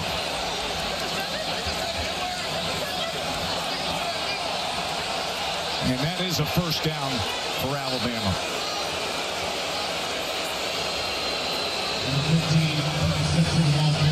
Eli Drinkwitz, so confident coming into the week, saying it's an advantage us mindset. All we have to do is bring our elite edge for 4 quarters. Well, and you're seeing a bit of a physical edge on this drive by Alabama. Alabama. A few nice decisions in the passing game by Ty Simpson early on short ones, but it's been the running game here these last couple of plays, leaning on this big offensive line that's got it done. 9th play of the drive. Prior to the snap, delay game, offense, 5-yard penalty, Rams first down. Well, Kalen DeBoer upset with that, and this is an offense that they call plays in, and they give Ty Simpson the ability to change things at the line of scrimmage as well, and so you kind of have to live with that sometimes. Ty Simpson, more often than not, has gotten them into the right play. We talked about how poised he's been this year on the road. We saw that against Georgia. He's having to do that here with a very loud crowd at Memorial Stadium, where, Joe, they've now had 18 straight sellouts here. A 15-game home win streak. Undefeated for now. Tie game against number 8 Alabama. Jam Miller on 1st and 15 after the penalty. Of course, you know what is coming your way. It is Red River. It is one of the great days in the sport. Oklahoma and Texas. John Mateer, of course, has been out with the injury. And Jesse, he's out there warming up. Well, that's big news for Oklahoma. When he's healthy and he's playing, he's a difference maker. Has such a good feel for Arbuckle's offense. Ty Simpson on 2nd and 11 drives it to his tight end as he's able to get it to Danny Lewis. They're happy to get him back. He missed the first 3 games of the year, returned against Georgia. Big tight end at 6'5", 255, and he's out there playing receiver, kind of running a curl route. There was no hesitation from Simpson getting big number 87 the ball.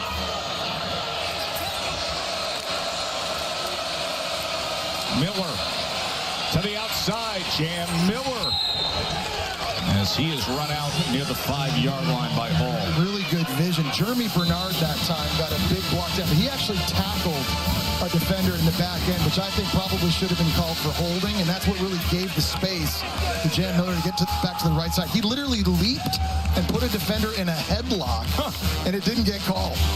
By the way, Santana Banner is slow to get up at the end of the play as they are reaching for his lower leg. He was acting as if it was cramping up there. Remember, they are already down 1 defensive back in Marvin Burks, who was ejected for targeting. Banner was the guy that came in to play for Burks, so they may be down there, their 3rd safety. And then watch Jeremy Bernard right here.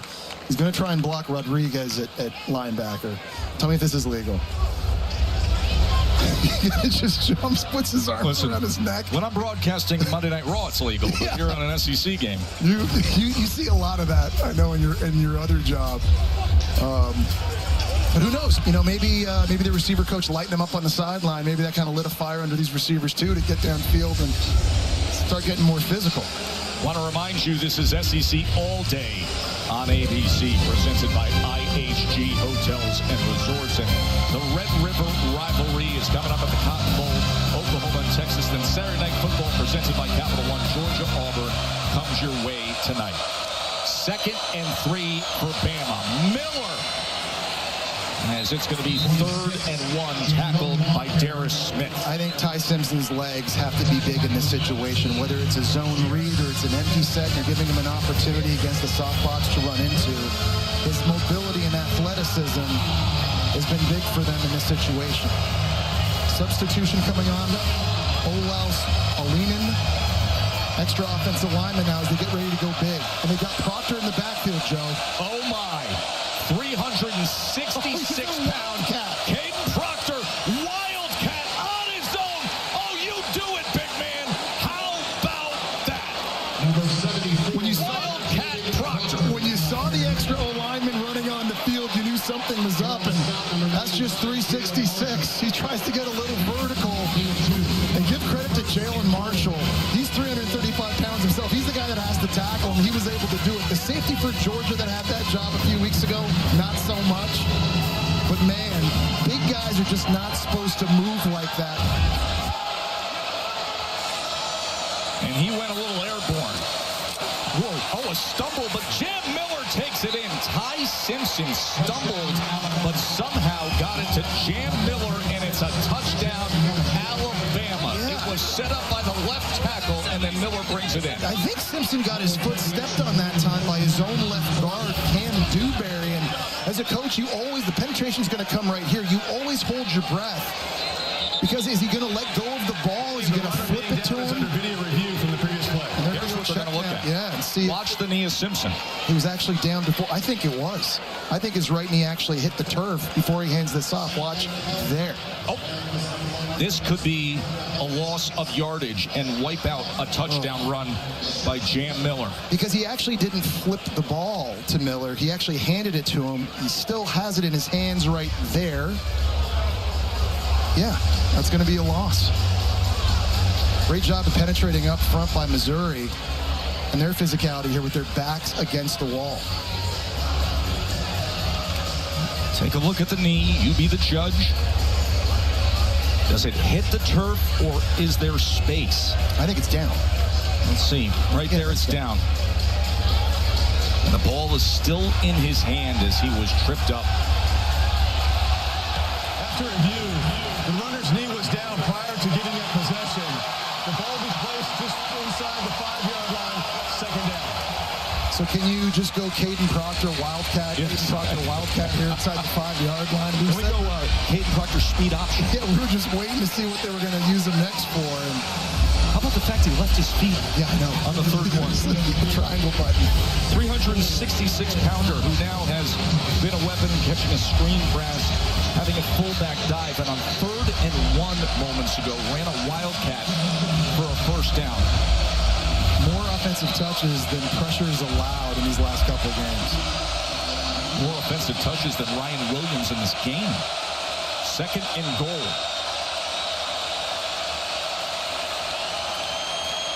Here's Miller, and he is met.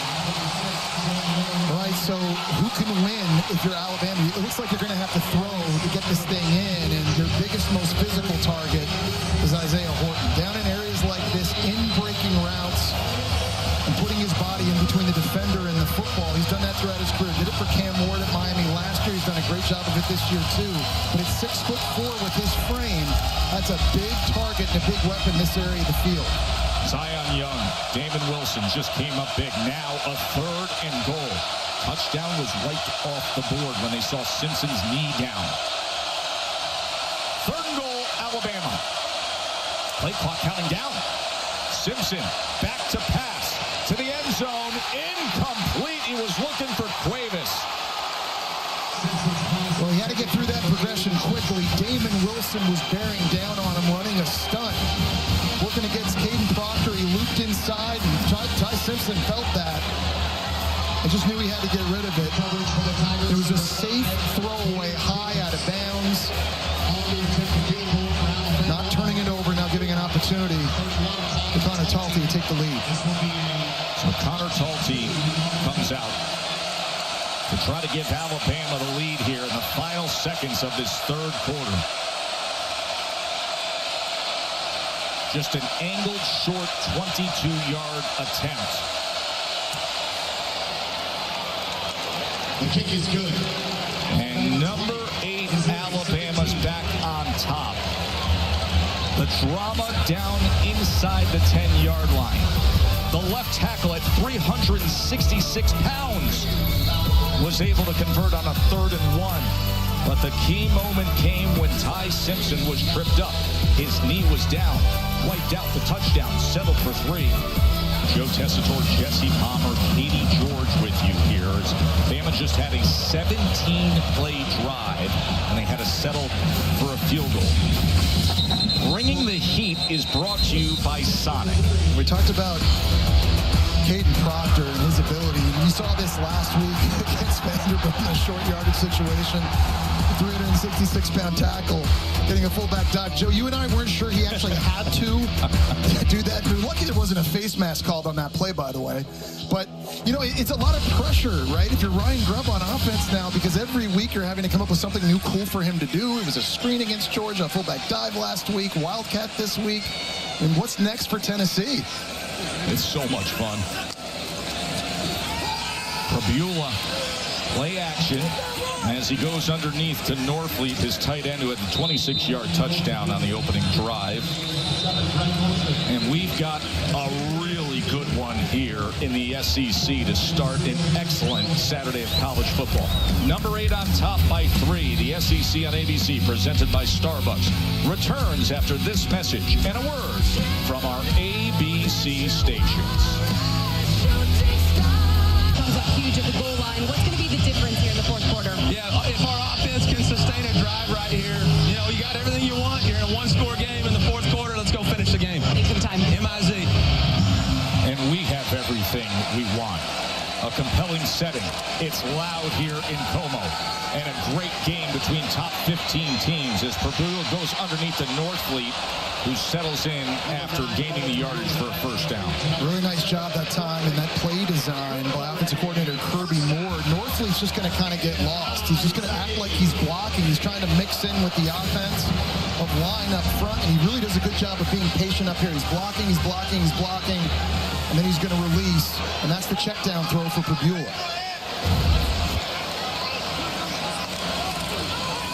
Hardy,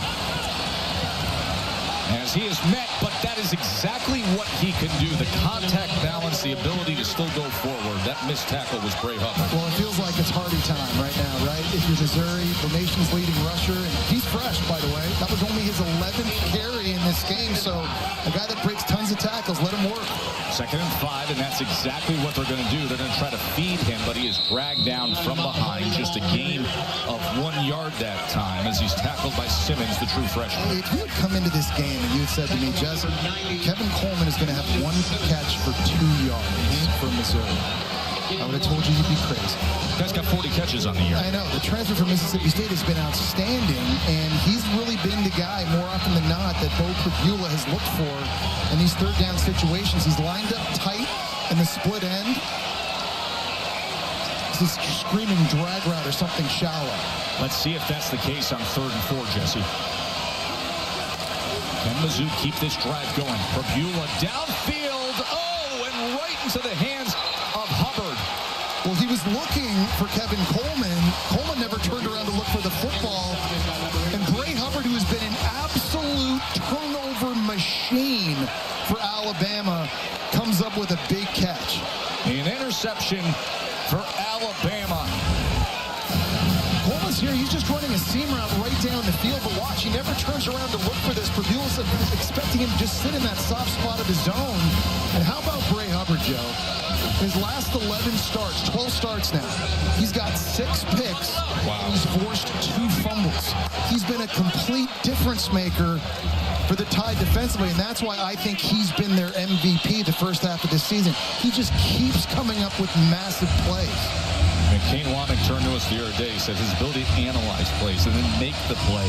You could make an argument he's Bama's best overall player.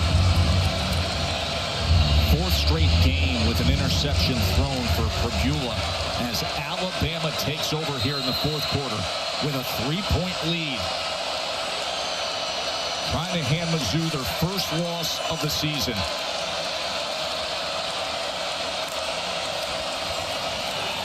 Cam Miller straight ahead. Yeah, if you're Alabama now, you got to make Missouri pay for that turnover. Remember, Missouri was lucky. They didn't have 3 giveaways in the first half to give one away there. If you're going to beat a team like Bama, as hot as they are, you've got to play clean. The margin for error is so small. And Ty Simpson's been excellent this year in sudden change situations, getting the offense going. A lot of attaboys for Hubbard on the sideline while Cam Miller takes it ahead to midfield. That's close to the line of game. And they're running behind Caden Proctor that time, getting really good push. He completely moved Sterling Webb, number 10, cleared him out of the way for Cam Miller to run. And I think in games like this, your best players got to play big. Run behind your best players. Number 74, lean on him. Whether it's Zion Young, whoever he's going up against, trust this guy. He's going to be a top 10 pick.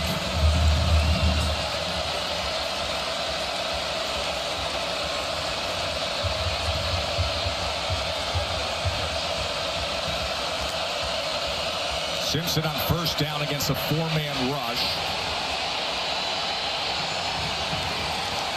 He's going to try to connect with Cuevas, his tight end, and he does so. Wow, that was a great catch. Stretching out by Cuevas there. He's trying to keep his toes in bounds. He's trying to drag them, and this is about as tough as it gets. That was a bullet from Simpson. got to maintain complete and continuous control, and it looked like he did. But they may take a look. And take a look at what was a 7-yard reception. On the previous play is under video review. By Josh Cuevas, very athletic tight ends. We'll take a break while they take a look. Under 12 minutes to play. Which way will it go here in Columbia, Missouri?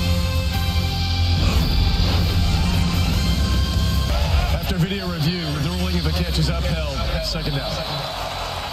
Well, Joe, the ball's allowed to hit the ground as long as you have control of it at the time. It can't help you secure it. And you'll see the ball does hit the ground right here. You see any bobble or wiggle in the football? I didn't see any. I thought that should have been a catch. I think that's the right call. So Cuevas records the 7-yard reception. And it's Alabama at the Missouri 43, 2nd and 3. A field goal lead. Mizzou undefeated here at home with a top 15 matchup for the first time since 1979.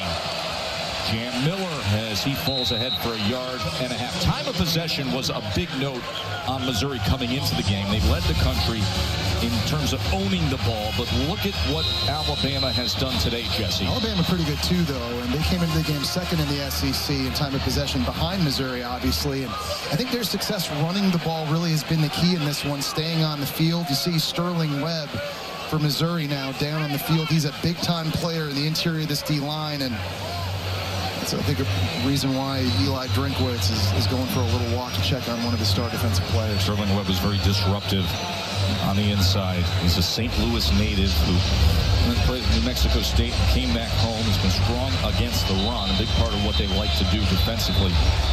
Well, they need him now, and they need all hands on deck because you know Alabama is going to try and run the football. In the second half, they've made that a priority, and they're doing it successfully. They're starting to push Missouri around a little bit up front. There's Jam Miller and big Caden Proctor to the left. Can they ride their running back and their future top 10 pick left tackle on 3rd and 1?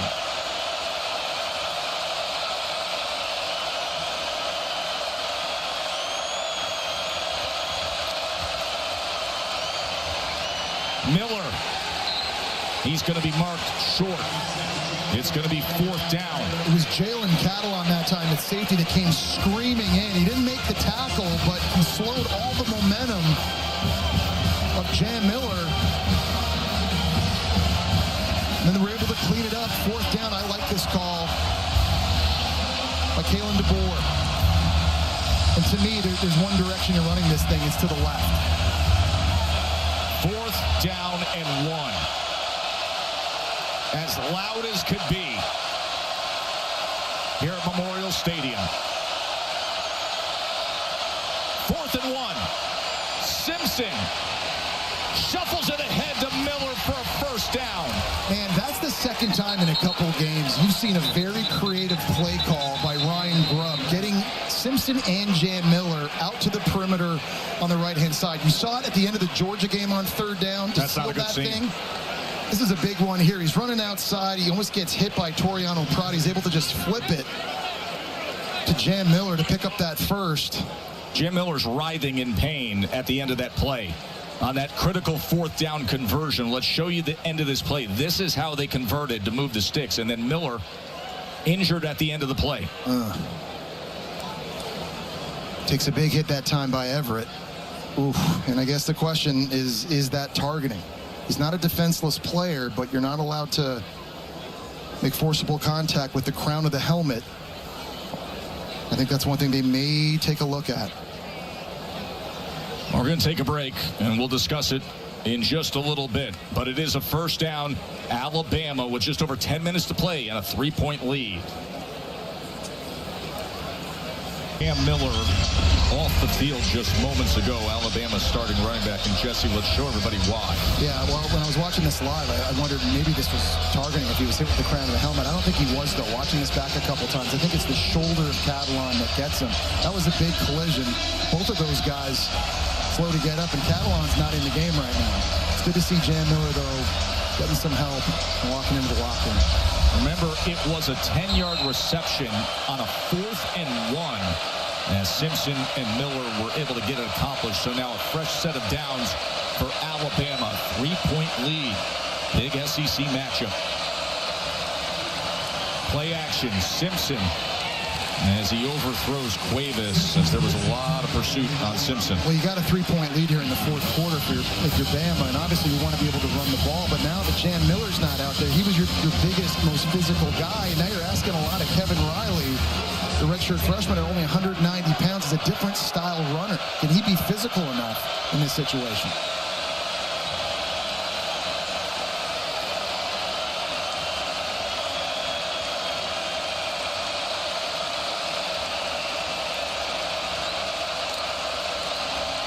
We're going to pass on 2nd and 10.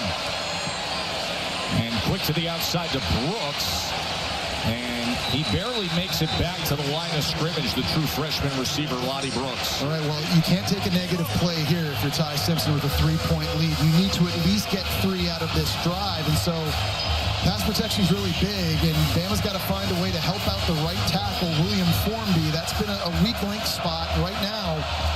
We've got the tight end on that side, I think, there to give some chip help. Also have 244-pound running back Daniel Hill there as well.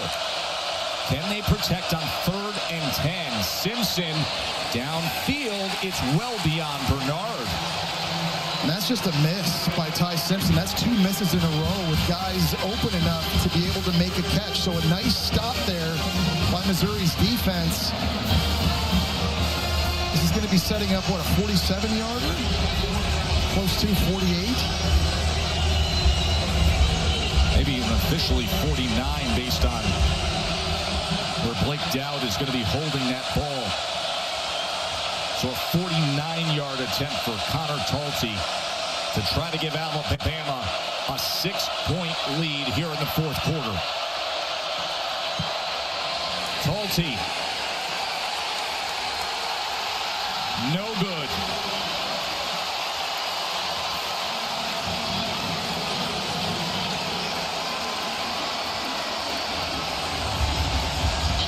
So Connor Talty last week was 3 for 4. This from 49 yards. And it just stayed out to the left. And Eli Drinkwitz, who's had so much confidence all week long. His team's going to have the ball only trailing by 3 here in the 4th quarter. Undefeated Mizzou. As Bo Prabula and the star running back Ahmad Hardy take over with just over 9 minutes to play in regulation. Prabula able to escape and then tries to spin past LT Overton. Man, how big of a game has LT Overton had in this one? That now his 2nd sack. He also forced a fumble. And guess what, Joe? It's his birthday today. LT Overton probably having the best game of this season, and he has just been living in this backfield, playing with great effort here. Great job first off by Yanze Pierre, forcing Prabula outside, and there's Overton to clean everything up.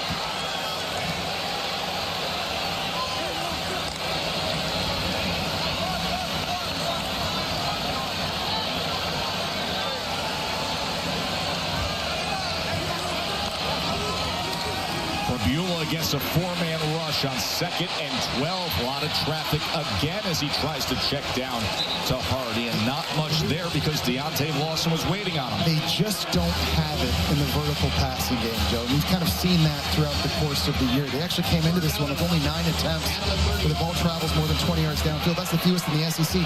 They don't have the dudes outside that can stretch the field, get behind the defense. Everything is sort of shallow and underneath. There's just been no threat of the vertical passing game. They've been very one-dimensional in this game outside of the early touchdown pass to Norfolk. Today, just 1 for 7 on 3rd down. Here's 3rd and 11. Prabula, he is chased back by Overton again and then slings it across. But a good tackle that time on Jamal Roberts by Justin Jefferson. That was a fantastic tackle that time by Jefferson in the open field. If he misses this, Roberts is going to be able to break this and go get a first down. Jefferson was so good in their last game against Vanderbilt with 14 tackles. He had a sack. He forced a fumble in the red zone on Diego Pavia, and the speed, able to get to Roberts and bring him down. He's their leading tackler for a reason. He's got big shoes to fill. Remember Jahad Campbell last year, first-round pick for the Philadelphia Eagles. Justin Jefferson, he has really stepped up early this season. 4th and 4, a fake. It is a fake as they give it to the up-back who's trying to reach out for it. It's Jamal Roberts, the backup running back. It'll depend on the spot. I don't know if he got it. This is going to be so close. They fake the punt from their own 37-yard line to the up-back, Jamal Roberts. And Bama's walking off the field celebrating a turnover on downs. Wow, you got to give Dre Washington, a running back for Alabama, credit there on punt return because he was staying aware, wasn't fully fooled. He was able to run over to the sideline quickly to get to Roberts. Excellent heads-up play. Roberts was trying to move the football into his right hand before going out of bounds, and did it cross that first down marker? Dre Washington, the backup running back who plays special teams with the tackle for Alabama. And they are ruling on the field that Jamal Roberts is short of that line to gain on the fake punt. Well, you need indisputable video evidence to overturn this, and I don't know in any of these pictures we're seeing, Joe, if you get that. Really heads-up play by Dre Washington being there. Our rules expert, Matt Austin, can be brought into the conversation here. Matt, what would you be looking for? Well, I agree with Jesse. You just need to have clear and obvious evidence that the ball did cross the sideline beyond the line to gain mark. And I agree with Jesse. I just don't see any evidence of that. It looks like he did everything he could to keep it in bounds as long as he could before it crossed. But you just don't have a good reference point because you're looking behind the runner. And again, to give credit to Dre Washington, just a heads-up play in that situation. When you think, okay, it's fourth quarter, they're in their own end of the field. Obviously, they're punting this back to us. No one's going to take a gamble in this kind of situation. That was really a heads-up football IQ play by him. Do you like the call, the fake punt in that spot from your own 37? You know, he talks about the Mizzou factor for Eli Drinkwitz, and you got to take chances. And, you know, he's shown a little bit of that throughout this game. Both of these teams have been trying to stay aggressive, and, you know, when you make that play call, you're sending a clear message, I think, to your team. Hey, I trust in you and I believe in you. We practiced this to go get this thing executed. I think on that particular play, there was maybe a better individual effort by the opponent. We're going to sync up the angles for you. Remember, the ruling on the field is that he did not make the line to gain on this fake punt run by Jamal Roberts. Just don't know in either of those pictures if, with absolute certainty, you can say, yeah, he did. He crossed it. After video review, the ruling on the field is upheld. The runner short of the line again. First down, Alabama. So it is a turnover on downs, and Alabama takes over with just over 7 minutes to play on the Missouri 40-yard line. Well, this is a wild series here in sequence of events the last couple drives, right? Because Purbuell throws the pick, Bama marches down, they miss the field goal, and now Missouri gives it right back to them in their own end. You know, if you're Alabama, you've got a chance to start taking some knockout swings here, but you got to connect. This field position is too good to waste. Remember, their best running back is out of the game. Daniel Hill's in at running back now for Jan Miller. Simpson to pass with a man coming at him, and he is torn down by Damon Wilson. And Wilcom Formby at right tackle just completely whipped on the right side. And normally they give their right tackle a lot of help in pass pro with chips by running backs or tight ends. This was just one-on-one in a Georgia transfer. I mean, he barely was even touched. Jesse, that's 4 sacks today. That's now. Wilson's second sack. I mean, none are going to come easier than that. 4 sacks for Missouri. And all of a sudden, it's 2nd and 17 with under 6.5 minutes to play.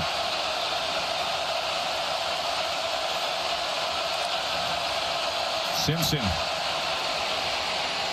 As he goes underneath the Riley, and Riley Lottie is going to lose yardage. So all of a sudden, after the turnover on downs, the Mizzou defense is answering. Sterling Webb and Chris McClellan combining there. And they're dominating up front. They're getting pressure.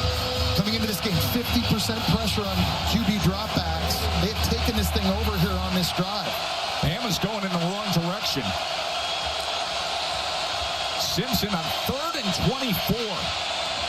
As he goes underneath to Riley, and Riley gets back some yardage to the 37. And now decision time if you're Kalen DeBoer, because you're kind of in that no man's land just inside the 40-yard line. You don't really want to punt it here.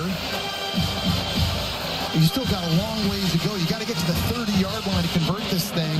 They are going to stay on the field. They've got Daniel Hill at running back. Number one, though, Joe, first and foremost, they got to protect Ty Simpson. So a 4th down and 8 for Alabama now.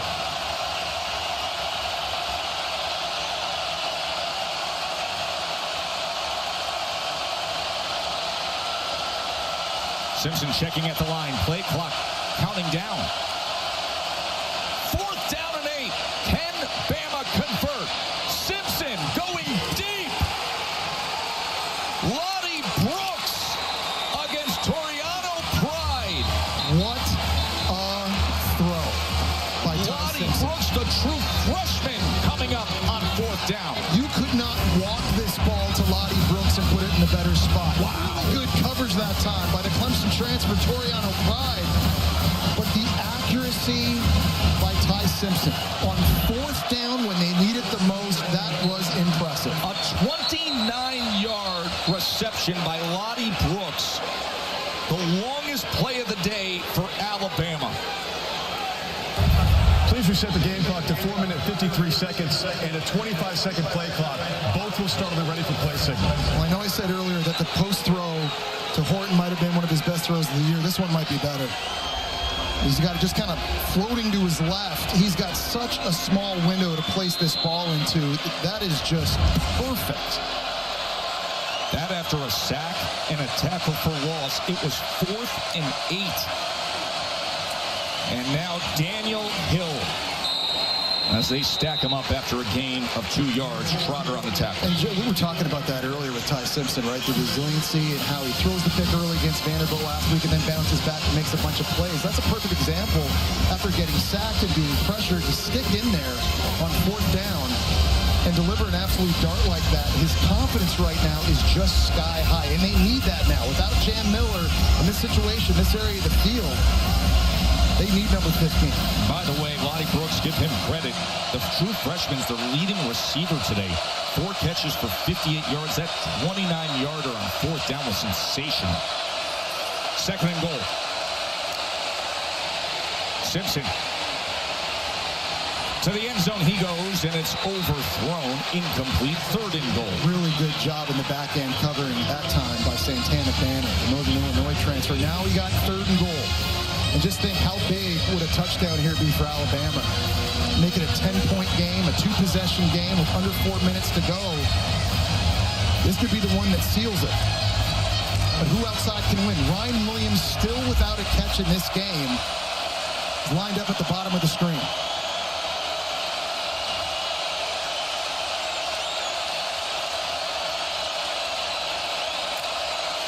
Third and goal for Simpson and the tie. He goes underneath to his tight end, Lewis, and he is forced out. And another decision for DeBoer. I think if you had Jam Miller, this might be a bit of an easier decision. Yeah, you just put Caden Proctor in the back. Just put him in a wildcat and let him just run this thing in on 4th down. You know you can close the game right here with a conversion and a touchdown. All right, here we go. 4th and goal.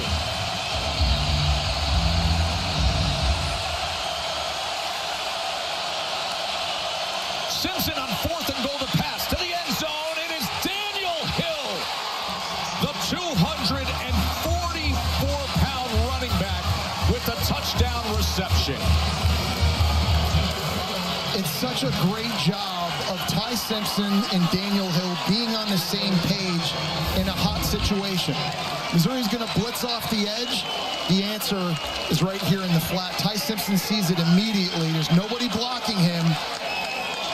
The answer Mercer and Ryan Grubb's offense is to throw the flat to the running back in a humongous moment on the road. Two guys hooking up. Salty with the extra point. Kalen DeBoer turned to us the other day and said it's the mental piece with Simpson. His resiliency. That's what has really improved. Like the ability, Jesse, to face a 4th and 8 right in the face and go downfield for 29 yards and then have a 4th and goal as well. Yeah, moments don't get too much bigger than that big throw to Lottie Brooks earlier. Great job by Brooks. Great job by Simpson. They've got a 2-possession lead. Lots of pressure on Missouri. We on a whole other level. Update that score as they're up now 16-14. Back to you. Nagandi was just teasing us. He knew that touchdown was coming. Yeah. And that's why he directed our attention there. We're on a delay, obviously. Prabula. Can he get something going here? Is Jamal Roberts. Look at the extra yardage that Roberts gets. Well, you're down, open up this drive. You're down 10, Joe. In Missouri, you got to throw it. But we haven't seen them have any consistency in doing that to wide receivers down the field in this one. And so you're in this situation now. This is really all going to come down to Prabula and these guys outside getting it done. 3 timeouts remain for Mizzou. Trailing by 10. Prabula. Wow, that ball was at first bobbled and then secured by Johnson. That's the second time he's made a ridiculous one-handed catch in this game. His catch radius here, for a guy that's only 5'11", has been unbelievable. Mizzou moving fast. As he goes underneath, and then immediately by Gray Hubbard was Ahmad Hardy. And Bama's going to give that to you all day. They're going to play big prevent-style zone covers. They're going to keep the ball in front of them. If you want to throw checkdowns to your running back, they'll let you do that all day long. On 2nd and 9. He's going to run it himself, and in doing so, he's going to have the first down and a heck of a lot more as we reach the 2-minute timeout. Missouri on the go, trailing by 10. Dejon Lee down at the end of that play. 2-minute timeout has arrived. With under 2 minutes to play against Mizzou. Prabula back to pass for the Tigers. Threw it high and incomplete. Roberts couldn't control it. Alabama's just not giving them anything deep down the field. They're taking it all away. Eli Drinkwitz is just hoping they can free somebody up down the field. And I'll go back to him again. Kevin Coleman, just 1 catch, 2 yards. And it's just been amazing. They have not been able to get him more touches or more involved in this game.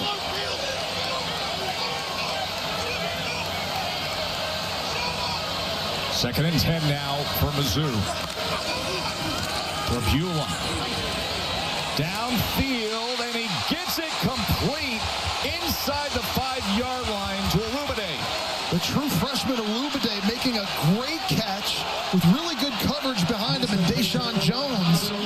There's finally a big one vertically down the field. The first time since the catch by Northfleet, Missouri is able to come up with a big one in the passing game. 29-yard reception. Now keep in mind, Olubade was on top of the Alabama defender, and I don't know that he didn't roll right into the end zone on top of Deshaun Jones. Take a look at this again.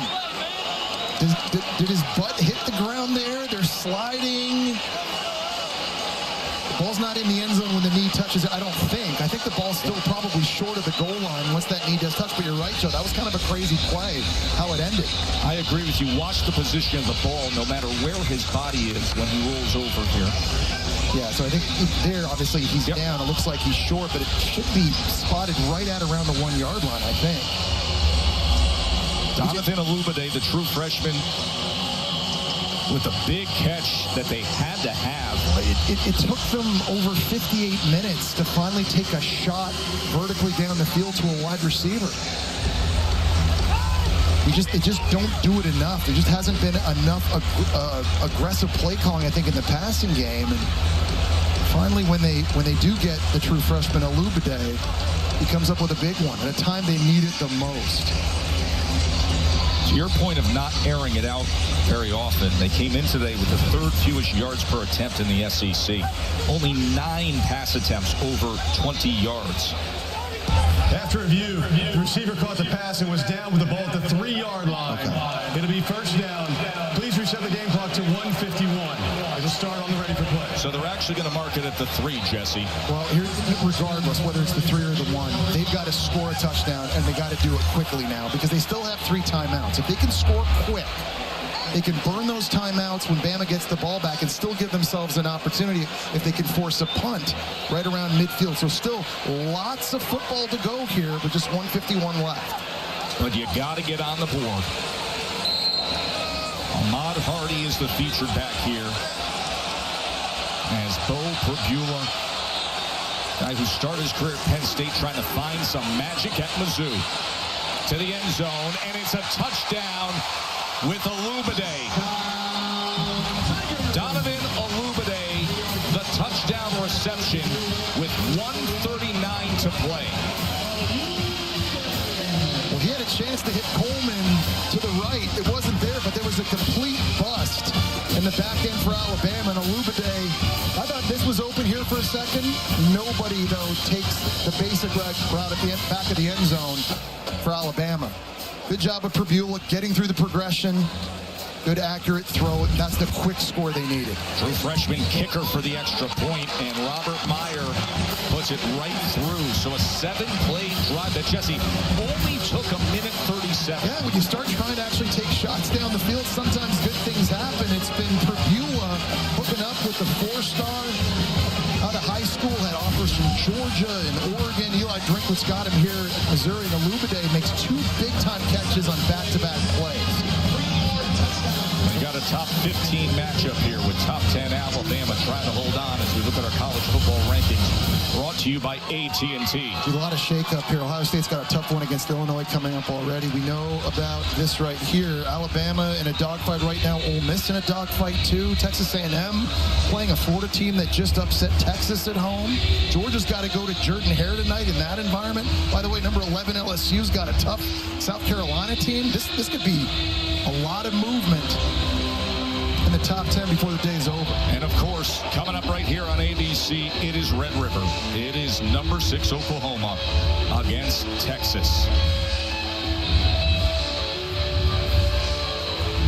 Now we will see how Missouri choose to play this here on the kickoff. As Lottie Brooks is all the way up near the 30-yard line, the return man. And Alabama is putting everybody there at the 46. And they were going for the onside with that unique position of the ball as Alabama uses a timeout. What you see there, Jesse, when you see the kickoff specialist lay the ball, what we call it watermelon style. Right. He's looking for the helicopter rotation spin instead of that traditional double bounce pop-up jump ball spin. Which oftentimes just lands right into the belly of somebody on the return team, right? So you're giving yourself better odds with that kind of ball rotation you're talking about. By the way, it has been 4 years since Missouri recovered an onside kick. Never done it in SEC play, though. So this would be a first. No better time than the present right now. Something else they've never done in the SEC, and that's beat Alabama. Last Mizzou win against Alabama was in 1975. Ty Simpson, the SEC's passing leader, 3 touchdown passes today. But now, how can they manage things here in the final moments to hand Missouri their first loss? Or is there something left with Mizzou? Here's the onside kick attempt. And Alabama able to recover as Cole Adams secures it. Their punt returner, wide receiver, he's got great hands. And he was aggressive. Like, he went and attacked that football. I was watching it. I'm like, I don't even know if that thing's going to go 10 yards, to be honest. And Cole Adams just went after it. Took a big gamble and big risk. And it's an impressive job reeling this thing in. A lot of nerves in that position. And because of it, Bama now at the 41-yard line. Remember, 3 timeouts for Mizzou. Yep. So they can use all those timeouts, but if Bama gets a first down, different story. And victory formation will be theirs.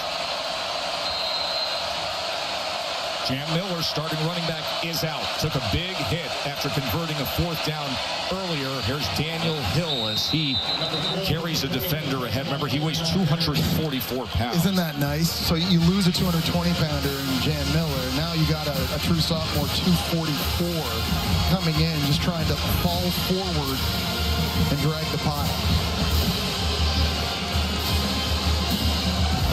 Key sequence that happened earlier here in this second half. Mizzou from their own 37, they fake the punt and give credit to Dre Washington with the heads-up. Yeah, isn't it amazing? We've seen Jam Miller and Kevin Riley and Daniel Hill all make these plays at running back. Dre Washington may have made the biggest one, and then Ty Simpson coming up with one of his best throws of the year on 4th down to Lottie Brooks to help set up that touchdown pass to Daniel Hill.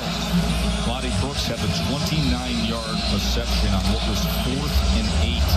Daniel Hill had the 2-yard touchdown reception on what was 4th and goal because of that guy right there, Ty Simpson, who has really emerged as the season has gone along.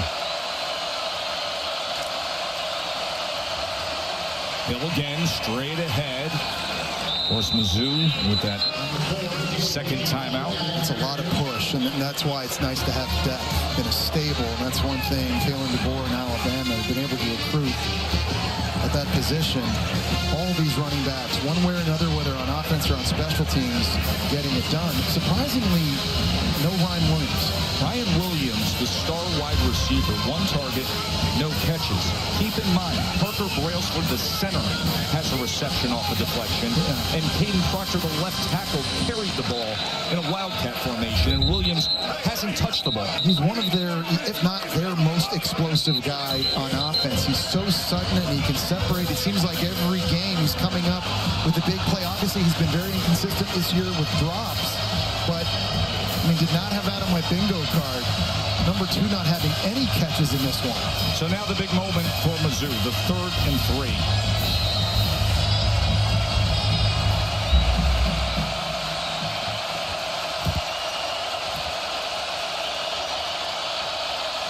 With that last timeout to use, if they can come up with a stop.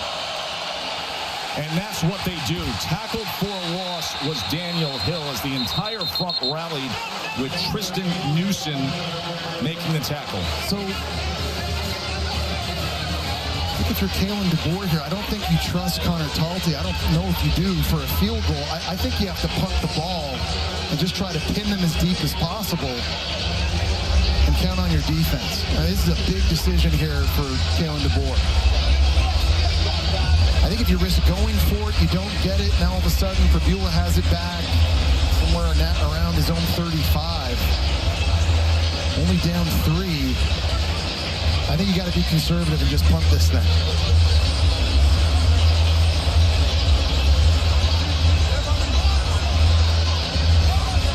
You see Connor Talty, the place kicker. He missed a long one earlier in this game. He did, from 49.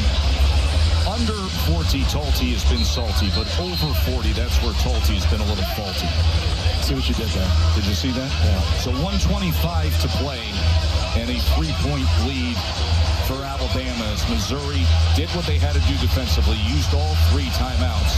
The offense is out there, Joe. I don't know if they have like a quick kick thing they do, but this is a big play, and a big decision.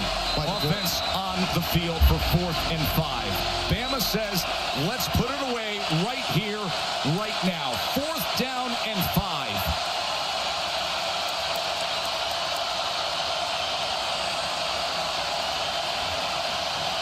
Possibly not. Let's see how they approach this with Simpson at the line. Could be just a hard count. And that is indeed the case as Mizzou stands their ground defensively, focused and disciplined.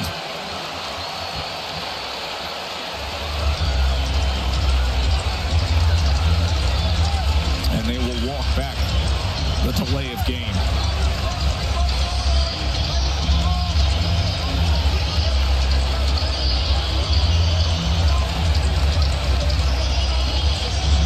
Blake Dowd, the redshirt senior punter from Colorado will head on out.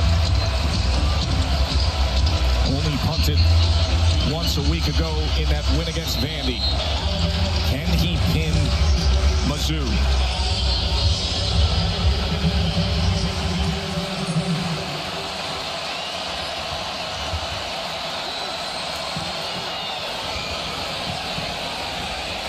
It is fielded, and Coleman scoots ahead towards the 18-yard line as Hubbard cut him down. So now the stage is set for Missouri. 5-0 at home, looking to make history. A top 15 matchup for the first time here since 1979. Haven't beaten a top 15 team in a spot like this, in a matchup like this, since 1976.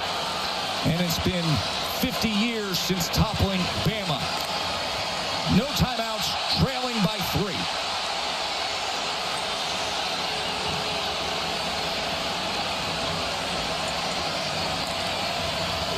Prabula looking for an option. Throws it away. Here's the thing. You don't have any timeouts now if you're Prabula, but you do have the sideline to work with, and also under 2 minutes to go at the end of each half, the game clock will stop on a first down while the sticks are reset. So you can still attack the middle of the field so long as it's vertical down the field. There's opportunities here. The question is, who's the guy that can step up? You've seen Marquise Johnson make some one-handed grabs. Olubade so good at the end of that last grab, catching the touchdown. Mizzou has won 15 straight home games, but Bama has come to town with so much momentum, and they're playing down to the wire. Prabula's going to check down to Roberts, and Roberts is tackled by Justin Jefferson. Well, that was a great job by Roberts, just to fight and try and get out of bounds to at least stop the clock. Jefferson, one of the best tacklers on Alabama, is trying to keep him in bounds to keep the game clock running. So I know that wasn't a massive gain, but it was a really nice effort after the catch by Roberts.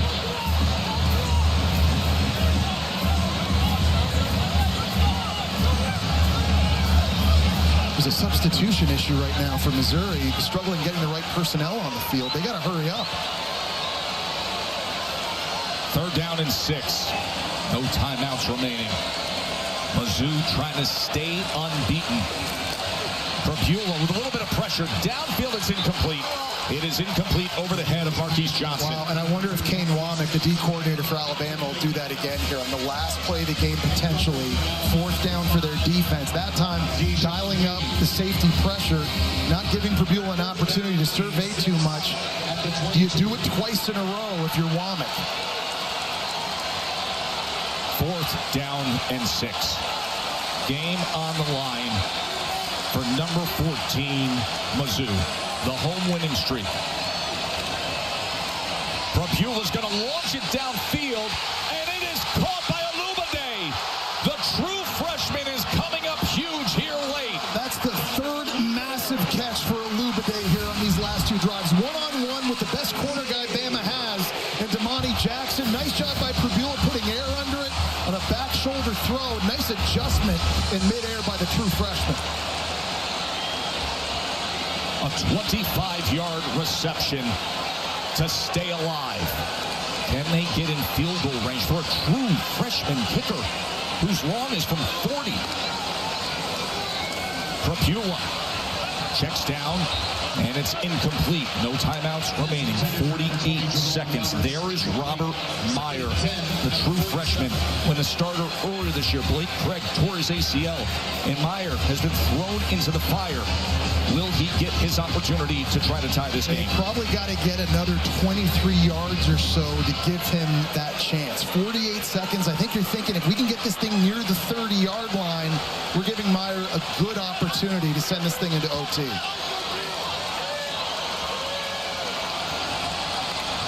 Second and 10, Prabula. To the outside, incomplete. I don't know if Marquise Johnson could have caught that or not, but that was a good decision to let that thing go. Because if he did catch that, he's made ridiculous catches today. He's going to get tackled inbounds right away, and the clock is going to stop. There is the freshman. Just a long of 41.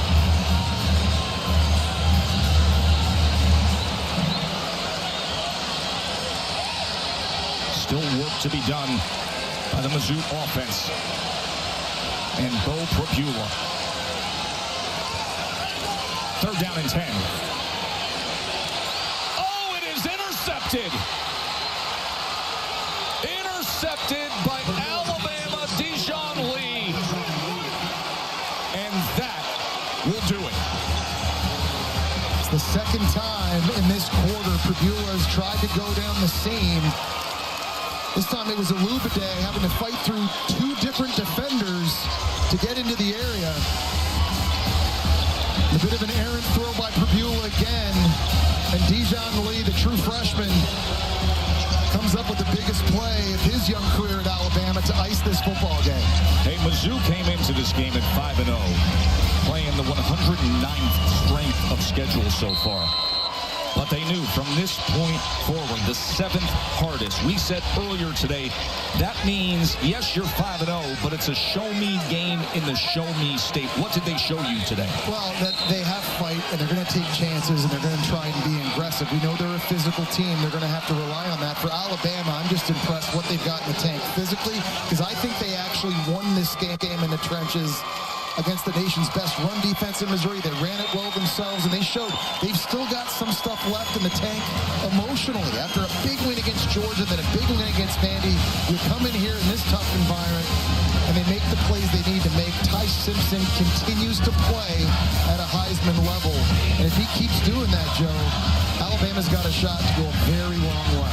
Katie's with Coach. Thanks, Tess. Coach DeBoer, you made some big-time decisions there in the 4th quarter. What gave you the confidence to go for it on 4th and 8 and then again on the goal line? You just got to trust your guys. We practice these situations all the time.